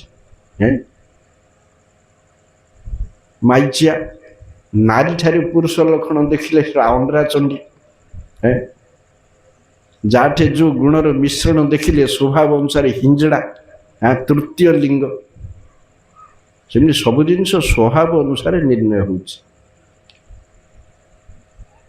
ଗୋଟେ ଲଙ୍କା ହେଇଛି, ଲଙ୍କାଟେ ଚୋବେଇଲେ ରାଗ ହଉନି, ଫିଙ୍ଗିଦବ ଖାଇବା ଲୋକ, ଏଇଟା ଲଙ୍କା ନା ଆଉ କ'ଣ? ଲଙ୍କା ଗଛରେ ତ ଫଳିଛି, ଆଉ ଫିଙ୍ଗିଦବ କାହିଁକି? କାହିଁକି? ତାର ଗୁଣ ନାହିଁ। ଆଖୁଟା ଯଦି ମିଠା ଲାଗୁନି, ଖାରିଆ ଲାଗୁଛି, କି ଆଖୁ। କଲରାଟା ପିତା ନ ଲାଗିଲେ ଇ କି କଲରା? ସେଥିପାଇଁ ସବୁ ଜିନିଷ ଗୁଣରେ ପୂଜ୍ୟ। ଗୁଣ ଦ୍ୱାରା ବ୍ରାହ୍ମଣଟେ ବ୍ରାହ୍ମଣ ଲକ୍ଷଣ, କ୍ଷତ୍ରିୟଟେ କ୍ଷତ୍ରିୟ ଲକ୍ଷଣ, ବ୍ରହ୍ମଚାରୀଟେ ବ୍ରହ୍ମଚାରୀ ଲକ୍ଷଣ, ସବୁ ଜାଗା ଲକ୍ଷଣ ଥିବାର ଅଛି। ନହେଲେ ସେ ଜାତି ପାଇବାକୁ ହକଦାର ନୁହଁ। ସେଥିପାଇଁ ଉପନୟନ ସଂସ୍କାର ହେବେ, ଉପବୀତ ଗ୍ରହଣ କରିବେ। କାହାକୁ? ନା ଗୁରୁ ଦେଖିବେ ୟା ପାଖରେ ବ୍ରାହ୍ମଣତ୍ୱ ଅଛି କି ନାହିଁ। ବ୍ରାହ୍ମଣତ୍ୱ ଥିବାର ଅଛି। ଯେମିତି ଆଗରୁ କହିଥିଲି ସତ୍ୟକାମ ଜାବାଳି ପୁତ୍ର, ସେ ଗୌତମ ପାଖକୁ ଗଲା, ଏ ମୋତେ ଉପବୀତ ଦିଅ, ବେଦ ପାଠ ପଢ଼ି। ତୋର ଜାତି କ'ଣ? ନା ତୋ ମାଆକୁ ପଚାରିବା। ତା ମାଆକୁ ପଚାରିବ ଗଲା। ତା ମାଆ କହିଲେ ମୁଁ କାଠୁ ତୋତେ ଜନ୍ମ କରିଛି ମୋତେ ଜଣା ନାହିଁ, ମୁଁ 1000 ପୁରୁଷ ସଙ୍ଗ କରିଛି। ସେ ଯାଇକିରି ରୋକଠୋକ ଗୁରୁକୁ କହିଦେଲା, ସାଙ୍ଗେ ସାଙ୍ଗେ ପଇତା ଦେଇଦେଲେ। ବାକ୍ୟ ସତ୍ୟ ବାହାରୁଛି। ସତ୍ୟ ଯଦି ବାହାରୁଛି ତୋ ପାଖରେ ବ୍ରାହ୍ମଣତ୍ୱ ଅଛି।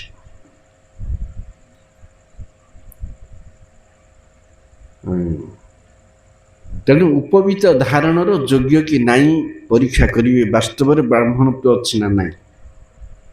ଗୀତାରେ, ଭାଗବତରେ, ସବୁ ଶାସ୍ତ୍ର, ମହାଭାରତରେ ବ୍ରାହ୍ମଣର ସମ, ଦମ, ତିତିକ୍ଷା, ସ୍ୱାଧ୍ୟାୟ, ସମାଧି, ଅକ୍ରୋଧ, ଅହିଂସା, ଅନସୂୟା, ଏସବୁ ଗୁଣ ବ୍ରାହ୍ମଣ ଲକ୍ଷଣ କୁହା ହେଇଛି। କ'ଣ ପାଇଁ କୁହା ହେଇଛି?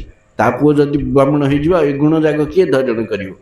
କ'ଣ ପାଇଁ କୁହା ହେଇଛି? ଏଗୁଡ଼ାକ କ୍ଷତ୍ରିୟ ଶୌର୍ଯ୍ୟ, ବୀର୍ଯ୍ୟ, ଧୃତି, ଈଶ୍ୱର ବିଶ୍ୱାସ, ଏଗୁଡ଼ାକ କ୍ଷତ୍ରିୟର ଗୁଣ।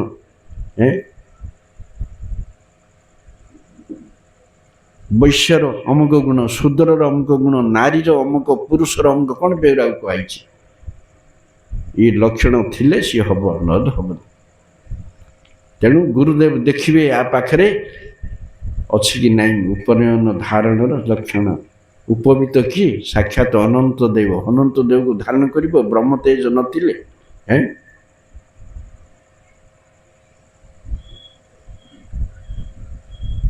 କିନ୍ତୁ ବୈଷ୍ଣବ ବିଚାରରେ ହରିନାମ କରିବାଟା ମୁଖ୍ୟ ନା ପଇତା ପକାଇବାଟା ମୁଖ୍ୟ। ଆମର ବୈଷ୍ଣବ ମାନେ ଯିଏ ତ ବ୍ରାହ୍ମଣ ହେଇଛି ଗଲା ହେଇଛି, ବ୍ରାହ୍ମଣ ତ ନାହିଁ ବ୍ରହ୍ମବନ୍ଧୁ, ବ୍ରହ୍ମବନ୍ଧୁ କଳିରେ ଆଉ ବ୍ରାହ୍ମଣ ନାହିଁ ବ୍ରହ୍ମବନ୍ଧୁ। ସିଏ ତା ଘରୁ ପଇତାଟେ ପକେଇକିରି ଆଇଛି, ତାକୁ ମଠ ବାଟରେ ମୁଣ୍ଡିଆ ମାରିବେ ବ୍ରାହ୍ମଣ ପିଲା। ହେଲେ ଯୋଉଟାକ ଅବ୍ରାହ୍ମଣ ସେଗୁଡ଼ାକ ପଇତା ପକା ହେବ, ସେଇଟା ଗୁରୁ ଇଚ୍ଛାରେ ବର୍ଷେ କି 6 ମାସ କି 2 ବର୍ଷ କି 5 ବର୍ଷ କି 10 ବର୍ଷ ଦେଖିବା 8 ଲକ୍ଷଣ ବା ଏତେ ଦିନ ହେଲା ଆସିଲାଣି ପଇତା ପକେଇ ଦିଅ।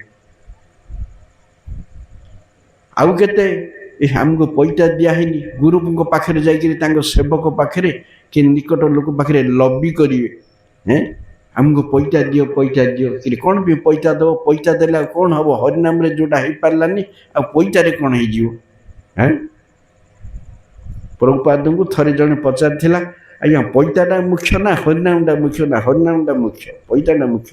ହରିନାମ ନିବୃତ୍ତି ମାର୍ଗର ସାଧନ, ପଇତାଟା ପ୍ରବୃତ୍ତି ମାର୍ଗ, ପଇତାଟା ନିବୃତ୍ତି ନାହିଁ।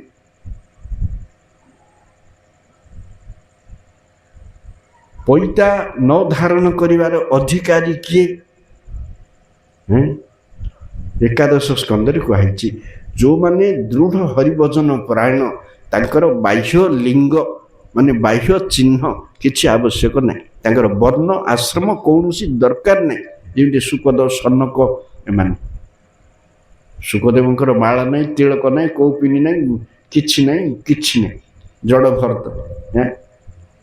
ଗୁଡ଼ାକ ବର୍ଣ୍ଣ ଆଶ୍ରମରୁ ଉର୍ଦ୍ଧ୍ୱରେ ପରମହଂସ, ଏମାନେ ତାଙ୍କର ବାହ୍ୟ କିଛି ଆବଶ୍ୟକ ନାହିଁ, ବାହ୍ୟ ଚିହ୍ନିବା ପାଇଁ ଇଏ ସବୁରୁ ମୁକ୍ତ, ସେମାନଙ୍କର ପଇତା ଦରକାର। ଗୋସ୍ୱାମୀ ମାନେ ମହାବୈରାଗୀ, ଆଜି ଗୋଟେ ଗଛ ମୂଳେ ରହିଲେ କାଲିକି ଆଉ ଗୋଟେ ଗଛ ସାଙ୍ଗେ ସାଙ୍ଗେ ଚେଞ୍ଜ କରିଦେବେ, ସେ ଗଛ ମୂଳେ ନାହିଁ, ଆସକ୍ତି ହେଇଯିବ। ଏ ଗଛ ମୂଳେ ବି ରହିଥିଲେ ଏ ଗଛର କାଣ୍ଡ ଡାଳ ପତ୍ର ଶାଖା ମାଟି ବାଲି ସବୁ ଆସକ୍ତି ହେଇଯିବ, ସେଥିପାଇଁ ତା ବାସି ଦିନ ଆଉ ଗୋଟେ ଗଛ ଚେଞ୍ଜ କରିଦେବେ। ମହାବୈରାଗୀ, ଏକାକୀ ଦର୍ଶନ, କେବେ ହେଲେ 2 ନମ୍ବର ସାଙ୍ଗ ନାହିଁ, ଗ୍ରାମ୍ୟ କଥା ଭୟ ଦ୍ୱିତୀୟ ସଙ୍ଗହୀନ, ଗୋଠେ ତ ନାହିଁ ଗୋଷ୍ଠୀରେ ରହିବେନି, ଦ୍ୱିତୀୟ ସଙ୍ଗ ମଧ୍ୟ ନାହିଁ, ଏକୁଟିଆ ଭ୍ରମଣ କରିବେ। ଏଇଟା 24 ଗୁରୁ ଭିତରୁ କୁମାରୀଠୁ ଶିଖିଲେ। ଦତ୍ତାତ୍ରେୟ କହିଲେ ମୋର 24ଟା ଗୁରୁ, ଯଦୁଙ୍କୁ କହିଲେ ମୁଁ 24ଟା ଗୁରୁଠୁ ଶିଖିଛି। କୁମାରୀ ଗୋଟେ ଯୁବତୀଟେ ଥିଲା, କୁମାରୀ କି ଅବିବାହିତ, ତାଠୁ ମୁଁ ଶିଖିଲି ଯେ ସାଧୁ ଏକୁଟିଆ ରହିବେ। କ'ଣ ସେ ଶିଖେଇଲା ନା, ଗୋଟେ ଗରିବ ଝିଅଟେ ଥିଲା, ତାର ବିବାହ ସମୟ ଆସିଲା, ତା ଘର ଲୋକେ ବର ଖୋଜିବାକୁ ପଳେଇଥିଲେ, ଇଏ ଏକୁଟିଆ ଥିଲା। ହେଲେ ଆଉ ଗୋଟେ ଦଳ ଏ ଝିଅ ଦେଖିବାକୁ ଆସିଲେ, କିଏ ନାହାନ୍ତି, କ'ଣ କରିବା? ଏ କୁମାରୀଟା ତ କାହାକୁ ସାକ୍ଷାତ ଦେବନି, କିନ୍ତୁ ତାକୁ ସତ୍କାର ତ କରିବାକୁ ହେବ, ଭାତ ରାନ୍ଧିବାକୁ ହେବ, ଦେବାକୁ ହେବ। ଘରେ ଧାନ ନାହିଁ, ଗରିବ ଲୋକ, ସେ ସେତେବେଳେ ଗଲା ଧାନ କୁଟିବାକୁ, ସେମାନଙ୍କୁ ବସେଇଲା ଦାଣ୍ଡରେ, ଢିଙ୍କିରେ ଧାନ ପକେଇ କୁଟିଲା। ଧାନ କୁଟିଲେ ଦଉଡ଼ିଟାକୁ ଧରିବ କିମ୍ବା ସେ ଯେଉଁ ଉଦୁଖଳରେ କୁଟିଲେ ଝଣଝାଣ ଶବ୍ଦ ହେଲା, ଚୁଡ଼ିର ଶବ୍ଦ ହେବାରୁ ସେ ଚିନ୍ତା କଲା, ଅତିଥିମାନେ କହିବେ ଇଏ ଗରିବ ଲୋକ, ଦରିଦ୍ର ଲୋକ, ଏବେ ଧାନ କୁଟୁଛି, ଆମକୁ ଖାଇବାକୁ ଦେବ, ଲଜ୍ଜା। ତେଣୁ ଚୁଡ଼ି ଗୁଡ଼ାକ ବାହାର କରିଦେଲା, ଦିଟା ରଖିଲା, ତଥାପି ଟନ ଟାଣ ହେଲା, ସେଇଠୁ ଆଉ ଥରେ ବାହାର କରିଦେଲା, ଗୋଟେ ରଖିଲା। ଏଇଥିରୁ କ'ଣ ଦତ୍ତାତ୍ରେୟ ଶିଖିଲେ ନା, ବହୁ ଲୋକ ରହିଲେ କଳହ ହେବ, 2 ଜଣ ରହିଲେ ପ୍ରଜଳ୍ପ ହେବ, ତେଣୁ ଏକୁଟିଆ। ବହୁ ଲୋକ ରହିଲେ କଳହ ହେବ, ବହୁ ଲୋକର ବହୁ ମତଭେଦ ହେବ, ପରନିନ୍ଦା ସୃଷ୍ଟି ହେବ ସେଇଠୁ। ଆଉ 2 ଜଣ ଯଦି ରହିବେ ଗପ ହେବ, କ'ଣ ହେଲେ ଗୋଟେ କଲକୁରେ ଜଲୁକୁରେ, କ'ଣ ଶୋଇପଡ଼ିଲୁ, ଖାଇନୁ, ଖୁଟରୁ ବାହାରିବ, କ'ଣ ହେଲେ ଗୋଟେ। ସେଥିପାଇଁ 2 ଲୋକ ନାହିଁ, ଏକୁଟିଆର। କିନ୍ତୁ ଏକୁଟିଆ ରହିବାକୁ ସମସ୍ତଙ୍କୁ ଅଧିକାର ନାହିଁ। ପ୍ରଭୁପାଦଙ୍କର ଗୋଟେ ଶିଷ୍ୟ ଏକୁଟିଆ ରହିକିରି ଅଳସ୍ୟ ଭଜନ କରୁଥିଲା। ସେଥିପାଇଁ ତାଙ୍କୁ ଗୋଟେ ଗୀତ ଲେଖିଲେ, ଦୁଷ୍ଟ ମନ ତୁମେ କିସେର ବୈଷ୍ଣବ, ପ୍ରତିଷ୍ଠାର ତରେ ନିର୍ଜନେର ଘରେ ତବ ହରିନାମ କେବଳ କୈତବ। ଜୁନିୟର ଷ୍ଟେଜରେ କନିଷ୍ଠ ଅବସ୍ଥାରେ ଗୋଷ୍ଠୀରେ ରହିବାକୁ ହବ, ଏକୁଟିଆ କରିପାରିବନି କିଛି। ମନ ଚଞ୍ଚଳ, ପ୍ରମାଦି ବଳବତ ଦୃଢ଼, ମନ ଚଞ୍ଚଳ, ଗୋଷ୍ଠୀରେ ରହିକିରି ଶିକ୍ଷା କରିବାକୁ ହବ। ଭଜନ, ଆଚରଣ, ସାଧନ, ଜ୍ଞାନ, ବିଦ୍ୟା, ପରାମର୍ଶ, ଉପଦେଶ ଗୋଷ୍ଠୀରେ ରହିବାକୁ ହବ। ମଧ୍ୟମ, ଯଦି ନିଜେ କନିଷ୍ଠ, ମଧ୍ୟମ ଉତ୍ତମର ସଙ୍ଗ କରିବାକୁ ହବ। ଯଦି ମଧ୍ୟମ ଉତ୍ତମର ସଙ୍ଗ କରିବାକୁ ହବ, ଶିକ୍ଷାକୁ ହବ। ଏକୁଟିଆ ରହିଯିବ କ'ଣ? ଏକୁଟିଆ ରହିଲେ ଘରେ ରହିଲୁ। ଯେତେବେଳେ ସିଦ୍ଧ ହୋଇଯିବ, ଆଉ କାହାଠୁ କିଛି ଶିକ୍ଷା ମୋର ଆବଶ୍ୟକ ନାହିଁ, ଏବେ କେବଳ ଭଜନ ଉପରେ ନିର୍ଭର କରିବ। କୃଷ୍ଣ ସ୍ମୃତି ହବ, ଲୀଳା ସ୍ମରଣ ହବ, କୀର୍ତ୍ତନ ପ୍ରଭାବେ ହଇବେ ସ୍ମରଣ, ସେକାଳେ ନିର୍ଜନ ଭଜନ ସମ୍ଭବ। ଫାଇନାଲ ଉପସଂହାର, ଯେତେବେଳେ ସେଲ୍ଫ ଡିପେଣ୍ଡେଣ୍ଟ ହେଇଯିବ, ମୁଁ ଆଉ କାହା ଉପରେ ନିର୍ଭର କରିବାକୁ ନାହିଁ, ସବୁ ପାଇଲି, ଜ୍ଞାନ, ବିଦ୍ୟା, ସାଧନ, ତତ୍ତ୍ୱ, ପରାମର୍ଶ, ଉପଦେଶ ସବୁ ପାଇଗଲି, ମୁଁ ଏଥର ଆତ୍ମନିର୍ଭରଶୀଳ ହୋଇ ଏକାକୀ ଚଳିପାରିବି। ସେତେବେଳେ ନିର୍ଜନ ଭଜନ। ଅର୍ଥାତ୍ ଦତ୍ତାତ୍ରେୟ କହୁଛନ୍ତି, ଶୁଦ୍ଧ ଭକ୍ତି ଆହରଣ କରିବାକୁ ହେଲେ ଏସବୁ ସଙ୍ଗହୀନ ହବାକୁ ହବ। ଏହା କହିବାର ଉଦ୍ଦେଶ୍ୟ ତାହା। ତା ବୋଲି ସବୁ ଉପଦେଶଟା ସବୁ ଷ୍ଟେଜରେ ସମସ୍ତଙ୍କ ପାଇଁ ଆପ୍ଲିକେବୁଲ ନୁହଁ, ସମସ୍ତଙ୍କ ପାଇଁ ହବନି।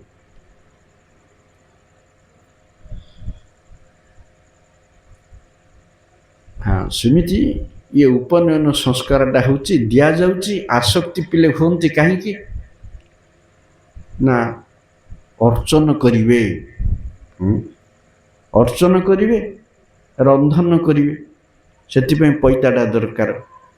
ପରମହଂସ ହେଇଗଲେ, ଯେଉଁମାନଙ୍କର ସିଦ୍ଧ କାୟ ମନ ବାକ୍ୟରେ 11 ଇନ୍ଦ୍ରିୟରେ ଆନଖ କେଶାଗ୍ର ନିଶ୍ୱାସ ପ୍ରଶ୍ୱାସରେ ହରି ଏକମାତ୍ର, ତାକୁ ପଇତାଟା କ'ଣ ପବିତ୍ର କରିବ?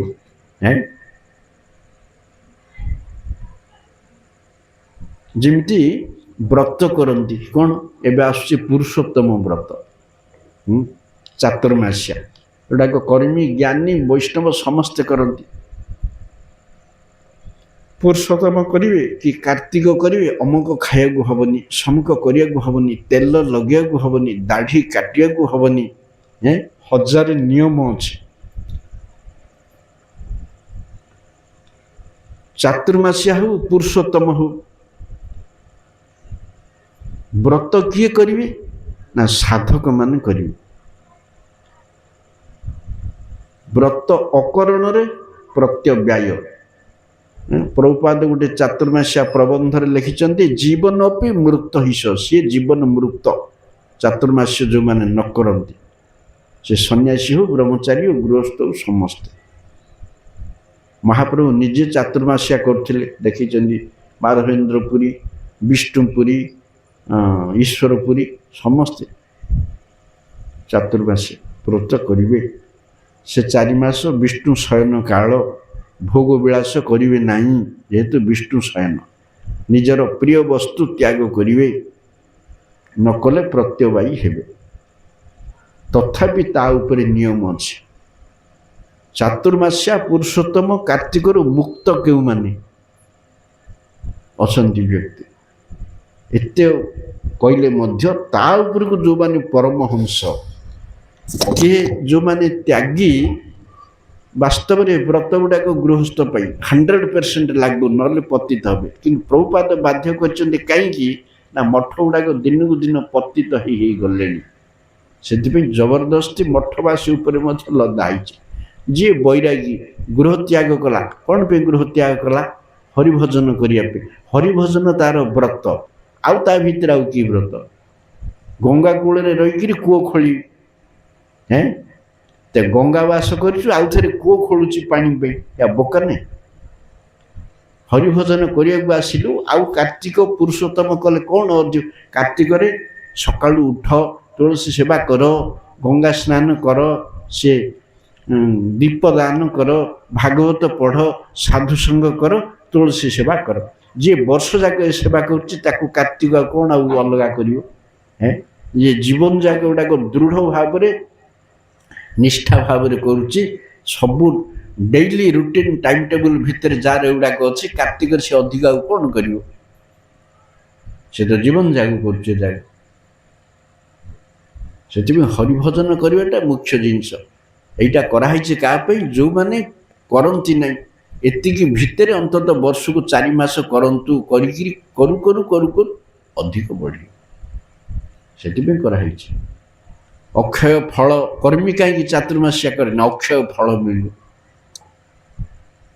चातुर्मास्या कले भक्ति हम नकले हेनी ठक व्रत कराई ठक मान जोड़ा 8 मास ठकिए एतक अंतत कौन कले टी एक्टिव हे जी वर्ष सारा मंदिर को आउन कार्तिकटा टी मंदिर को जा रे बुलिक बोले लोके पठे गले मंदिर टी एटाच हम ताठू हुए तो भक्ति बढ़ी पारे ये आशा करी व्रत कराई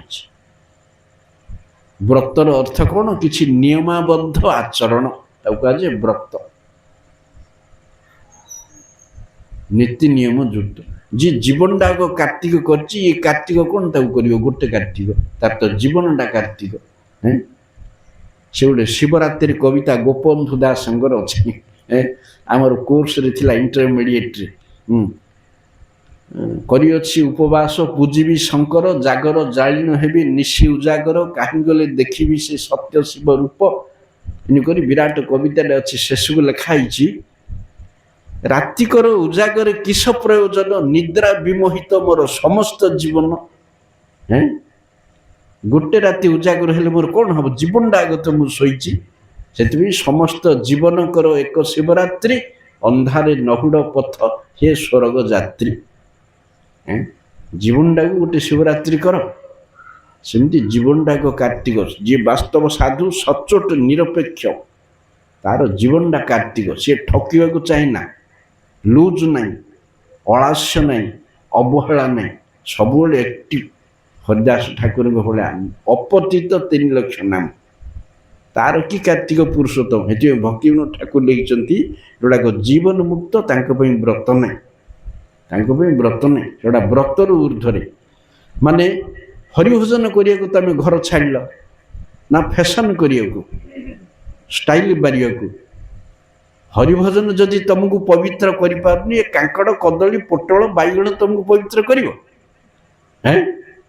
केतुटा परिवा छाड़देले पवित्र हम परिवा पवित्र करियो ना नाम पवित्र करियो हाँ जी नाम मूल को बुझिला सी सब खाई कला बुझल से तुम जदि सचोट हो सती सती कहीं कहुई भक्त को सती जमी निजर पतिव्रत धर्म को दृढ़ीभूत कर रखे सेमती हरिभक्तिटा को दृढ़ीभूत करने हम सत्य सत्य जे न सतीर पति कहुई मो हरिंकर आश्रित एकमात्र मोर कर्तव्य हरिभजन तापे ये व्रत कौन कांकड़ खाना बैगण छाड़े पोटल छाड़े टमाटो छाड़े आजिकल लोक एकादशी लंका टी न चुबेले भल लगुच सब से सीजा फल खाई लंका टे चुबा एकादशी लंका चुबिले आउ कौन आउ कर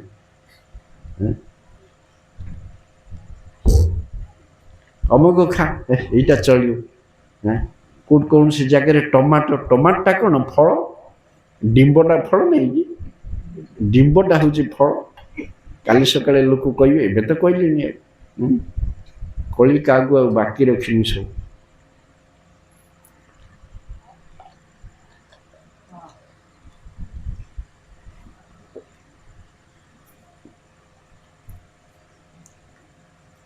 तेणु उपवीत धारणा वास्तव में आखिमरा काम वास्तव में आखिमरा काम भितर जी ब्रह्मत्व नहीं से सूताटा तुम ब्राह्मणत्व जागृत कर ब्रह्मत्वटा गुण थीवार अच्छे ब्राह्मणत्व थीवार अच्छे जमती विश्वरूप पाखक जिते देवता गले विश्वरूप तांकठु जूनियर बयस पुतुरा हे बृहस्पति गोटे अपराध कर बृहस्पति हरइले ବ୍ରହ୍ମା କହିଲେ ବିଶ୍ୱରୂପ ପାଖକୁ ଯା, ସିଏ ତମଠୁ ସାନ ହେଲେ ମଧ୍ୟ ସେ ବ୍ରହ୍ମବିତ୍, ସେ ବ୍ରହ୍ମବିତ୍, ତାକୁ ଯାଇ ଗ୍ରହଣ କର ଗୁରୁ ରୂପରେ। ଗଲେ ବିଶ୍ୱରୂପ ମନା କଲେ, ଅନ୍ୟର ଗୁରୁଗିରି କଲେ ବ୍ରହ୍ମ ତେଜ ନଷ୍ଟ ଯାଏ, ଅନ୍ୟର ପୌରୋହିତ୍ୟ କଲେ ବ୍ରହ୍ମ ତେଜ ନଷ୍ଟ ଯାଏ, ଅନ୍ୟର ଦାନ ଗ୍ରହଣ କଲେ ବ୍ରହ୍ମ ତେଜ ନଷ୍ଟ ଯାଏ। ବାମନ ଦେବ ଯେମିତି କହିଥିଲେ ଅଜିତେନ୍ଦ୍ରିୟ ବ୍ରାହ୍ମଣର ବ୍ରହ୍ମ ତେଜ ନଷ୍ଟ ଯାଏ। ବ୍ରାହ୍ମଣ ହେଇଗଲେ ହବ କି? ସବୁ ଥିବାର ଅଛି କ୍ୱାଲିଟି। ତେଣୁ ମୁଁ ଗୁରୁଗିରି କରିବି ନାହିଁ, ମନା କରିଦେଲେ, ଦେବତାମାନଙ୍କର ଗୁରୁଗିରି କରିବି ନାହିଁ। ତାପରେ ଗୋଡ଼ ହାତ ଧରି ବହୁତ ଖୋସାମତି କରିକିରି ତାଙ୍କୁ ଗୁରୁ କଲେ।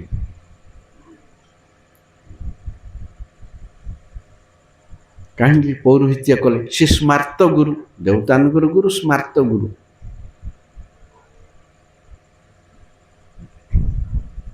ଆଗରୁ କହିଲି ପରା, ଗୁରୁଗିରି କରିବାକୁ ହେଲେ କୋଉଦିନ? ପରଦିନ ଗୁରୁ ତତ୍ତ୍ୱ ଆଲୋଚନା ହେଉଥିଲା। ଗୋଟେ ଗୁରୁ ଶିଷ୍ୟକୁ ଉଦ୍ଧାର କରିବାକୁ ହେଲେ କେତେ ଗ୍ୟାଲେନ ରକ୍ତ ଦେଲେ ଶିଷ୍ୟ ଉଦ୍ଧାର ହେବ?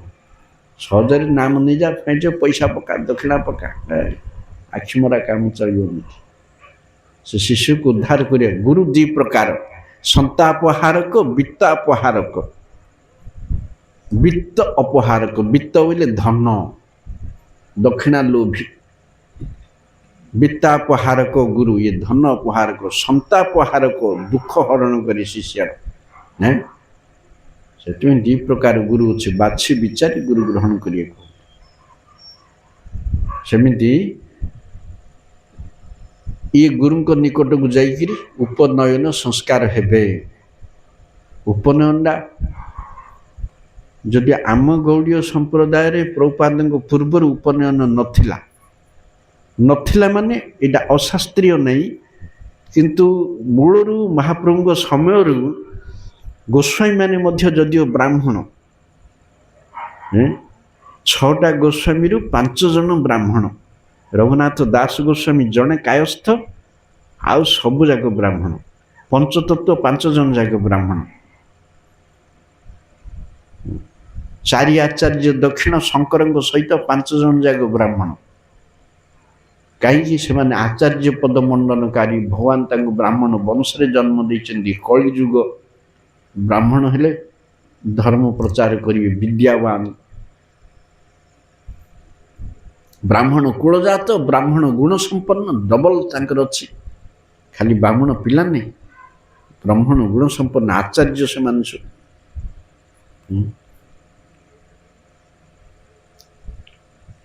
ସେତେବେଳେ ପଇତା କାହିଁକି ଧାରଣ କରୁନଥିଲେ? ଯେହେତୁ ସେମାନେ ଘୋର ବୈରାଗୀ, ଗୋସ୍ୱାମୀମାନେ ତାଙ୍କର ଅନୁଗାମୀ ମାନେ ସେତେବେଳେ ଘୋର ବୈରାଗୀ। ସେମାନେ ତାଙ୍କର ଚିହ୍ନ ଧାରଣ ଦରକାର ନାହିଁ, ମାଳିଟି, ତିଳକଟେ, ଅମୁକଟେ କିଛି ଦରକାର ନାହିଁ ସେମାନଙ୍କର। ସୂତା ସୂତ୍ରଧାରୀ ନାହିଁ। ଯେତେବେଳେ ପ୍ରଚାର ଆରମ୍ଭ ହେଲା ଭକ୍ତିବିନୋଦ ଠାକୁରଙ୍କର ପରାମର୍ଶରେ, ପ୍ରଭୁପାଦଙ୍କଠୁ ଯେତେବେଳେ ପ୍ରଚାର ଆରମ୍ଭ ହେଲା, ସେତେବେଳେ ସେ ପର୍ଯ୍ୟନ୍ତ ରଙ୍ଗ ଲୁଗା ବି ନଥିଲା ଗୌଡ଼ୀୟରେ ନା। ମହାପ୍ରଭୁ ଯେହେତୁ କେଶବ ଭାରତୀଙ୍କଠୁ ସନ୍ନ୍ୟାସୀ ନେଇଥିଲେ ରଙ୍ଗ ଲୁଗା, ପ୍ରବୋଧାନନ୍ଦ ସରସ୍ୱତୀ ଦକ୍ଷିଣୀ ସନ୍ନ୍ୟାସୀ, ଜିଆର ସ୍ୱାମୀ ଶ୍ରୀ ସମ୍ପ୍ରଦାୟ, ତାଙ୍କର ରଙ୍ଗ ଲୁଗା। ଆଉ ରଙ୍ଗ ଲୁଗା କାର ସବୁ ଧଳା। ଯେହେତୁ ସମସ୍ତେ ପରମହଂସ, ଦଣ୍ଡ ନାହିଁ, ପଇତା ନାହିଁ, କିଛି ନାହିଁ, ସବୁ ଗୋସ୍ୱାମୀ ମତରେ ସବୁ ଧଳା। କିନ୍ତୁ ପ୍ରଭୁପାଦ 3ଟା ଜିନିଷ ଇଣ୍ଟ୍ରୋଡ୍ୟୁସ କଲେ, ପଇତା, ଦଣ୍ଡ, ରଙ୍ଗ ଲୁଗା ଏତକ ନଥିଲା। ସେଥିପାଇଁ ବାବାଜୀ ମାନଙ୍କର ଚକ୍ଷୁଶୂଳ ହେଲେ। ପରମହଂସରୁ ବର୍ଣ୍ଣାଶ୍ରମ ଭିତରକୁ ଆଣିଲେ, ଇଏ ଉପରୁ ତଳକୁ ଆଣିଲେ। କିନ୍ତୁ ଆମେ କଥା କହୁ ବା ଯୁକ୍ତି ହଉ, ପରମହଂସ ଆଜି କିଏ? ସେତେବେଳେ ଥିଲେ ଗୋସ୍ୱାମୀମାନେ, ଏବେ କିଏ ଅଛି ପରମହଂସ? ନାଇଁ। ସେଥିପାଇଁ ଗୁଣ ଦେଖେଇକିରି ଚିହ୍ନ ଧାରଣ, ତମେ ଦୁର୍ବଳତା ହେତୁ ତମକୁ ଚିହ୍ନ ଦରକାର, ରଙ୍ଗ ଲୁଗା ପିନ୍ଧିକିରି, ତାହେଲେ ଏଇଟା ଦୈବୀ ବର୍ଣ୍ଣାଶ୍ରମ ହବ, ନହେଲେ ଆସୁରୀ ହେଇଯିବ। କିଛି ନାହିଁ, ମୁଁ ପରମହଂସ ହେଇଗଲି, ପଇତା ଦରକାର ନାହିଁ, ଅମୁକ ନାହିଁ। आमर जड़े बाबा सन्यासी जड़े सी ब्राह्मण पिला गंजामर जा कथा कहते केबे गोटे किशोरी बाबा से 12 वर्ष रे व्रत हेले व्रत हो बाबाजी तापर न्याय वेदांत मायापुरी अध्ययन कले न्याय रे अध्यापक हेले से चाकरी छाड़ले शेष को संसार छाड़ियार केते दिन आगु पैटाटा बाहर कर छिंडे फोपाड़ी देले कौन दरकार बामुण पिला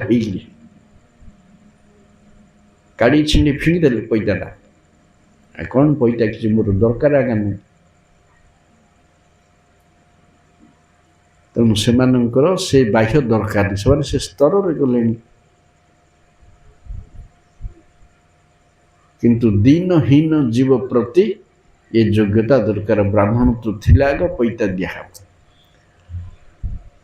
आम जमी कौचे पिलाटा व्रत करवा व्रत होला ए ब्राह्मण पिला व्रत हेलुनु कि व्रत बोले कौन बोली पूरा नियमावधि से व्रत है अर्थात ब्रह्मचर्य धारण कला 8 वर्ष उपनयन संस्कार अच्छी ब्राह्मण सुमूर्ति शास्त्र अनुसार ब्राह्मण पिला 8 वर्ष उपनयन संस्कार हेबे क्षत्रिय पिला 11 वर्ष हेबे 16 पर संस्कार नाई वर्णाश्रम नियम रे अर्थात 8 वर्ष पर ब्रह्मचर्य साधन करिवे ब्रह्मचर्य निमित्त सब प्रकार पदक्षेप नेबे ब्राह्मण पिला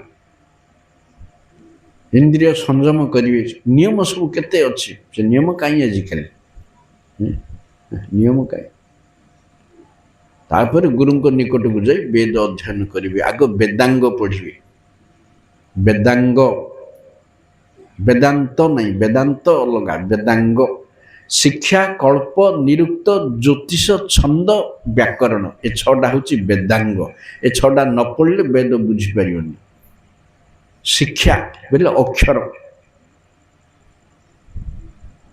ओ 8 जेते सब अक्षर बन्ना फला मात्रा ये सब शिक्षा निरुक्त ये होची वेदर भाषाकोश वेद पई डिक्शनरी अलग अछि निरुक्त वेदर संस्कृत अलग गटिक वैदिक संस्कृत आमर ये संस्कृत लौकिक संस्कृत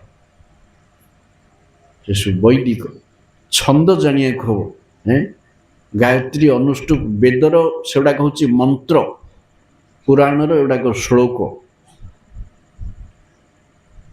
मंत्र को निर्दिष्ट स्वर रे गान करिया हम स्वर भूल हेले प्रमाद जेमिति तोष्टा प्रजापति यज्ञ कले कौन ना इंद्र जिते विश्वरूप को काटिदेले से इंद्र मारण यज्ञ कले आरंभ कले इंद्र को मारिया पई जने जन्म हो किंतु मंत्र उच्चारण रे भूल हो जिबारु इंद्र जा हाथ रे मरिबो से जन्म हला उल्टा हेला तेणु वृत्तासुर जन्म हला इंद्र हाथ रे मरला ह्रस्व उदात अनुदात सब अच्छे ना ह्रस्व दीर्घ दीर्घ ईटा को ह्रस्व भाया उच्चारण करियो ह्रस्वटा को दीर्घ भाया उच्चारण करियो प्रमाद कले प्रमाद जोटा जिमिति उच्चारण मंत्र सेमिति करिया हम मंत्र गान हम चतुर्मासिया वर्षा 4 मास समय वेद अध्ययन निषिद्ध निषिद्ध ऐसे नियम रही कली रे ब्राह्मण अभाव वेद पाठ को बंद कराई आ केतेक संप्रदाय आम वेद पाठी वेदगामी कलौ आगम संभवा कली रे तंत्र विधान तेणु दीक्षा जहाँ दि जाए सी वैदिक विधि नियम नहीं सी 5 रात्रिक दीक्षा जो दीक्षा दि जाए वैदिक नियम नहीं से बुद्धावतार रे यज्ञ निषिद्ध केशव धृत बुद्ध शरीर आग कौन ना कली रे ब्राह्मण तो नथिया ब्राह्मण माने वेद को यज्ञ को आड़ करी पशु मारिक मांस खाऊले प्रबल परिमाण जीवा लालसा बढ़ला से बुद्धावतार होकर यज्ञ बंद है को बुद्ध ये गौतम बुद्ध ये नहीं ये बुद्ध भगवान नहीं ଲୋକଙ୍କର ଭୁଲ ଧାରଣା ଏ ବୈଶାଖ ପୂର୍ଣ୍ଣିମା ତାର ଡେଟ୍ ଅଫ୍ ବାର୍ଥ ଗଲା ସେଇଠି ଜନ୍ମ ହୋଇଥିଲା ସେ ତିଥିରେ ମରିଥିଲା ସେ ତିଥିରେ ଜ୍ଞାନ ପାଇଥିଲା ଏ ନାସ୍ତିକ ବୁଦ୍ଧ ଶୂନ୍ୟବାଦୀ ବୁଦ୍ଧ ତାର 1000 ବର୍ଷ ପୂର୍ବେ ଭଗବାନ ବୁଦ୍ଧଙ୍କର ଜନ୍ମ ପୌଷ ଶୁକ୍ଳ ସପ୍ତମୀ ଭଗବାନ ବୁଦ୍ଧ ବିଷ୍ଣୁ ବୁଦ୍ଧ ଏ ନାସ୍ତିକ ବୁଦ୍ଧ ଭଗବାନ ବୁଦ୍ଧଙ୍କର ଜନ୍ମସ୍ଥାନରେ ଇଏ ତପସ୍ୟା କଲା ସିଦ୍ଧି ପାଇ ବୋଲି ଗୟା ଗୟା ହେଉଛି ଭଗବାନ ବୁଦ୍ଧଙ୍କର ଜନ୍ମସ୍ଥାନ ଭାରତବର୍ଷ ଭଗବାନ ବୁଦ୍ଧ ନେପାଳୀ ଇଏ ନେପାଳୀ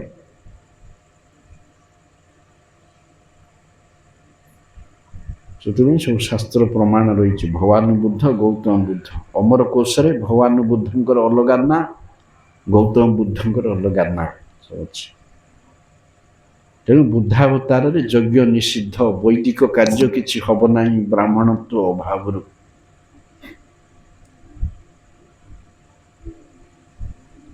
ସେ ନିୟମ ନାହିଁ ସେଥିପାଇଁ ଏହିପରି ଗୁରୁଙ୍କ ନିକଟକୁ ଯାଇକରି ଉପନୟନ ସଂସ୍କାର କରି ବେଦ ଅଧ୍ୟୟନ କରିବେ ବୈଦିକ ନୀତି ଅନୁସାରେ କାର୍ଯ୍ୟ କରିବେ ତାପରେ ଭଗବତ ବେଦ ଅଧ୍ୟୟନ କଲା ପରେ ଉପନୟନ ସଂସ୍କାର ପରେ କ'ଣ କରିବେ ତାର ସବୁ ପ୍ରାତଃ ସ୍ନାନ କରିବେ ଗାୟତ୍ରୀ ଜପ କରିବେ ଜ୍ଞାତ ଅଜ୍ଞାତରେ ବ୍ରହ୍ମଚର୍ଯ୍ୟ ହାନି କରିବେ ନାହିଁ ଯଦି କରିବେ ଏତିକି ଗାୟତ୍ରୀ ଜପ କରିବେ ଅତିରିକ୍ତ ଗାୟତ୍ରୀ ଅମୁକ ଖାଦ୍ୟ ଜଟା ମେଖଳା ବଳକଳ ସବୁ ଧାରଣ କରିବେ ସେ ବର୍ଣ୍ଣାଶ୍ରମ ପ୍ରସଙ୍ଗରେ ଭଗବାନ କହିଛନ୍ତି ଉଦ୍ଧବଙ୍କୁ ବ୍ରହ୍ମଚାରୀର ଆଚରଣ କ'ଣ ଏତିକି ବର୍ଷ 30 ବର୍ଷ ପର୍ଯ୍ୟନ୍ତ ବେଦ ଆହରଣ କରିବେ ଜୀବନ ଯାକ ବ୍ରହ୍ମଚାରୀ ରହିପାରନ୍ତି କିମ୍ବା ତାପରେ ଗୃହସ୍ଥ ହୋଇପାରନ୍ତି କିମ୍ବା ଡାଇରେକ୍ଟ ସନ୍ନ୍ୟାସୀ ହୋଇପାରନ୍ତି ନିଜର ଯୋଗ୍ୟତା ଅନୁସାରେ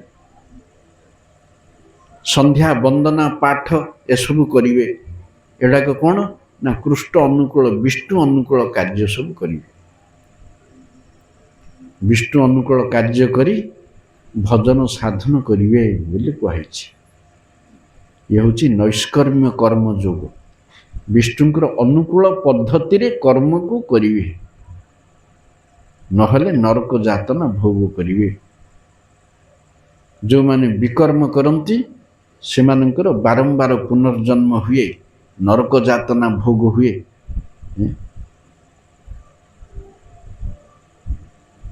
ସେଥିପାଇଁ ବିଷ୍ଣୁ ଅନୁକୂଳ କାର୍ଯ୍ୟ କରିବେ ଭକ୍ତି ଅନୁକୂଳ ଯାହା କାର୍ଯ୍ୟରେ ସ୍ୱୀକାର ଭକ୍ତି ପ୍ରତିକୂଳ ଭାବ ବର୍ଜନାଙ୍ଗୀକାର ଆନୁକୂଲ୍ୟସ୍ୟ ସଂକଳ୍ପ ପ୍ରାତିକୂଲ୍ୟସ୍ୟ ବର୍ଜନ ଶାସ୍ତ୍ରରେ କୁହାଯାଇଛି ଯେଉଁଗୁଡ଼ାକ ଭଗବତ ସେଥିପାଇଁ କାହିଁକି ସତୀ ନାରୀ ବୋଲି କୁହାଯାଇଛି ଭକ୍ତକୁ ସତୀ ନାରୀ ପତିବ୍ରତା ଯେମିତି ପତିର ବିକଳ୍ପ ବିରୁଦ୍ଧ ପ୍ରତିକୂଳ କୌଣସି କାର୍ଯ୍ୟ କରେ ନାହିଁ ସ୍ୱାମୀ ଯେଉଁଟା ଖାଉନି ମୁଁ ଖାଇବି ନାହିଁ ସ୍ୱାମୀ ଯେଉଁଟା କରୁନି ମୁଁ ସେଇଟା କରିବି ନାହିଁ ଗାନ୍ଧାରୀ କାହିଁକି ବାନ୍ଧିଲେ ମୋର ପତି ଧୃତରାଷ୍ଟ୍ର ଅନ୍ଧ ଦର୍ଶନ ସୁଖ ନାହିଁ ତେଣୁ ମୁଁ ମଧ୍ୟ ଦର୍ଶନ ସୁଖକୁ ତ୍ୟାଗ କରିବି ବୋଲି ଶୁଣିବା ମାତ୍ରେ ବାପ ଘରୁ ଆଗା ଆଖିଟାକୁ ବନ୍ଧନ କରିଦେଲେ ସିଏ ଆମେ ହେଇଥିଲେ ସିଏ ଅନ୍ଧଟା ମୁଁ ଅନ୍ଧ ହେଲେ ଆମ ସଂସାର ଚଳିବ କେମିତି ଛଡ଼ି କାଢ଼ନ୍ତେ ସବୁ ତାଙ୍କୁ ମୁଁ ଚଳେଇବି ନା ଦେଖେଇ ହବ ସେ ଭିତରେ ଚଳେ ନ ଚଳେ ମରେ ଝୁଣ୍ଟିକିରି ପଡ଼େ ଖସିକିରି ପଡ଼େ ପାଣିରେ ପଡ଼େ ପତିର ବିରୁଦ୍ଧ ଜିନିଷ ଭୋଗ କରିପାରିବ ନାହିଁ ସେ ସମୟ ସେମିତି ଥିଲା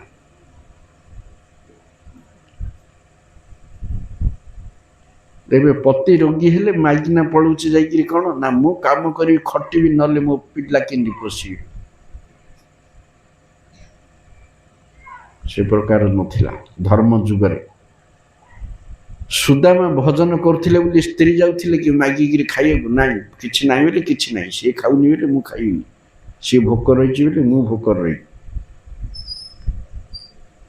ସେହିପରି ଶିଷ୍ୟ ଭିକ୍ଷା କରିବେ ଗୁରୁକୁ ଦେବେ ଗୁରୁ ଡାକିଲେ ଖାଇବେ ନ ଡାକିଲେ ମଧ୍ୟ ଦିନ ଯାକ ଉପାସ ରହିବେ ଜବରଦସ୍ତି ଖାଇବେ ନାହିଁ ନିୟମ ସବୁ କଟକଣା ଯଦି ପାଶୁରି ଯାଇଛନ୍ତି ଡାକି ନାହାନ୍ତି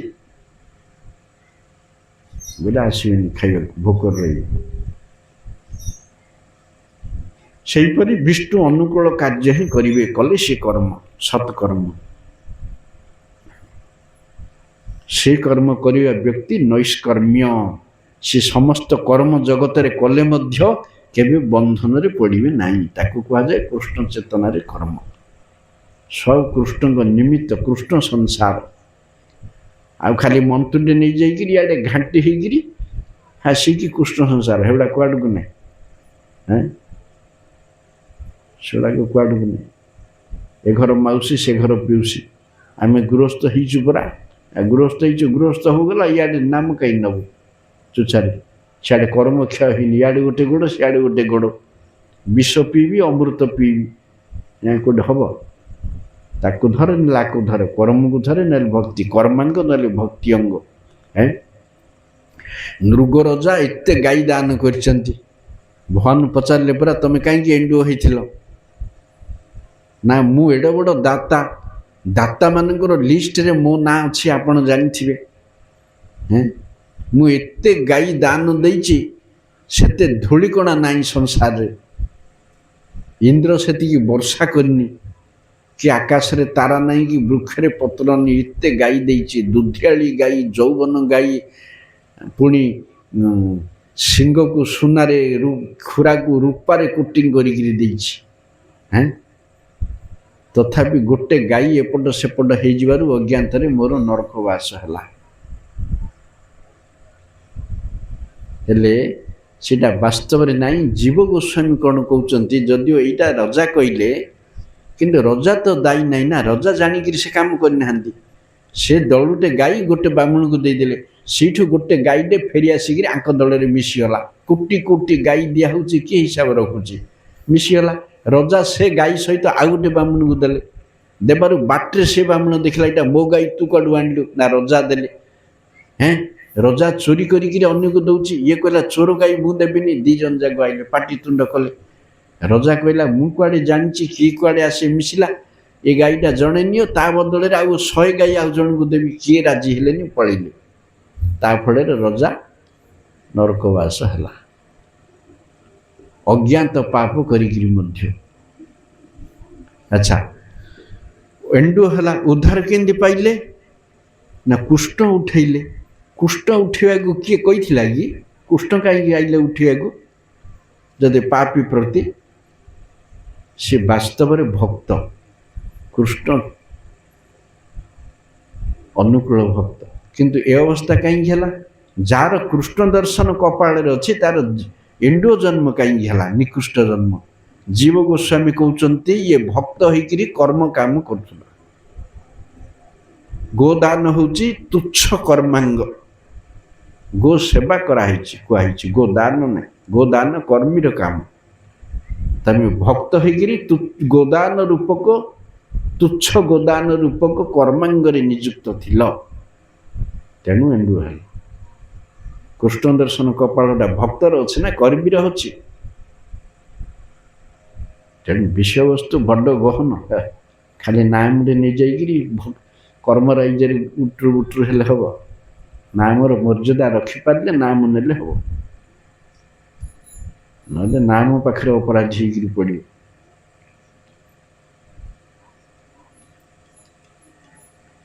तेणु जो माने भक्ति राज्य प्रवेश करेंगे से माने कर्म निकट में दायी नुहति संसार निकट में दायी नुहति कर्मरु मुक्त कर्मांग पालन बोझ से नाई जो माने से बुझ पुणी मुंडाती से बांतासी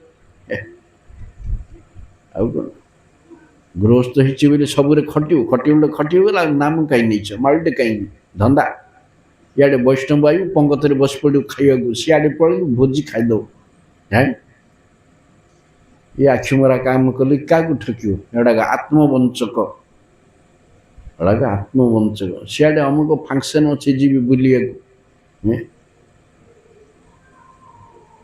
तो संसार क्षय होनी आसिले कौन से किसी पाइबनी हेड़ाक एजेंट बोतल भितर महू अच्छी बाहर माछी बईची से खाईपर महू कर्मी ज्ञानी जोगी केते जबरदस्ती चेष्टा कले भक्ति रस आस्वादन करें सी कृपा न कले से कैंडिडेट देखिले आगे कृपा करियो सबु कर्मी ज्ञानी जोगरे ठकी ही जियो भक्ति ठकी ही पारियोनी ठकी ही पारियोनी से भक्ति मार्ग निष्कपट लोक आवश्यक करुच्ची निष्कपट निरपराध निरपेक्ष हेले हम नली झुणामरा काम चलियोनी क्या झुणा मारियो से बड़ झुणामरा ताकू झुणा मारदी बोलियो से तो समस्त को झुणा मारची ताकू झुणा मारद जो मृत्यु जगत को भयर कारक से मृत्यु ताकू भय करुच्ची मो भय मृत्यु दौड़िकी पड़ुची मु तार काल मृत्युर मृत्यु मु मृत्यु मत देखिकी पड़ुची जो मृत्यु को जगत भय करे बोले तेणु यहीपरि दीक्षित होकरी नाम करिवे हरिभजन करिवे ताहले से भक्तिटा हम नैष्कर्म्य कर्म प्रवाह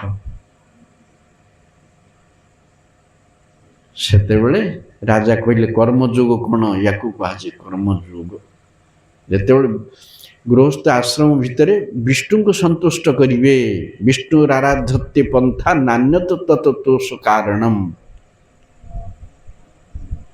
जहा किछि घरे करिवे भगवान को निमित्त करिवे निज निमित्त किछि करि परिवे नाही निजेर पोषण कभुना भाविबो रहिबो भावेर भरे भक्ति विनोद तुम्हारे पालक बोलिया वरण करे सी मते पालन करिवे सी मते सुरक्षा देबे तांको उपरे निर्भरशील होइगिरी चढ़िया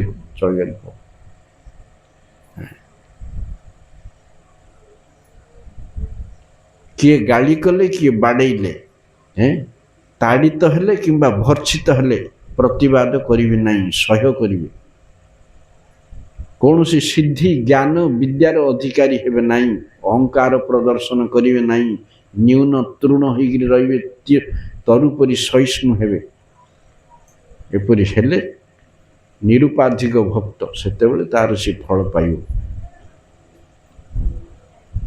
भक्ति मार्ग एभली अहिंसा आवश्यक करुछि कर्म ज्ञान योग तीनोटी जाक मार्ग हिंसा युक्त जेहेतु आत्मधर्म विच्युत आत्मधर्म विच्युत आत्मधर्म विच्युत करिवार नाम हूँ जीव हिंसा क्या मारिदेवा काटिदेवा नहीं क्या मारिदेव देहटा को मारिदेव आत्माटा को मारिदेव आवरणटा गला जीवटा गलानी जीवर कर्तव्य भक्ति भक्तिच्युत करेले सीटा जीव हिंसा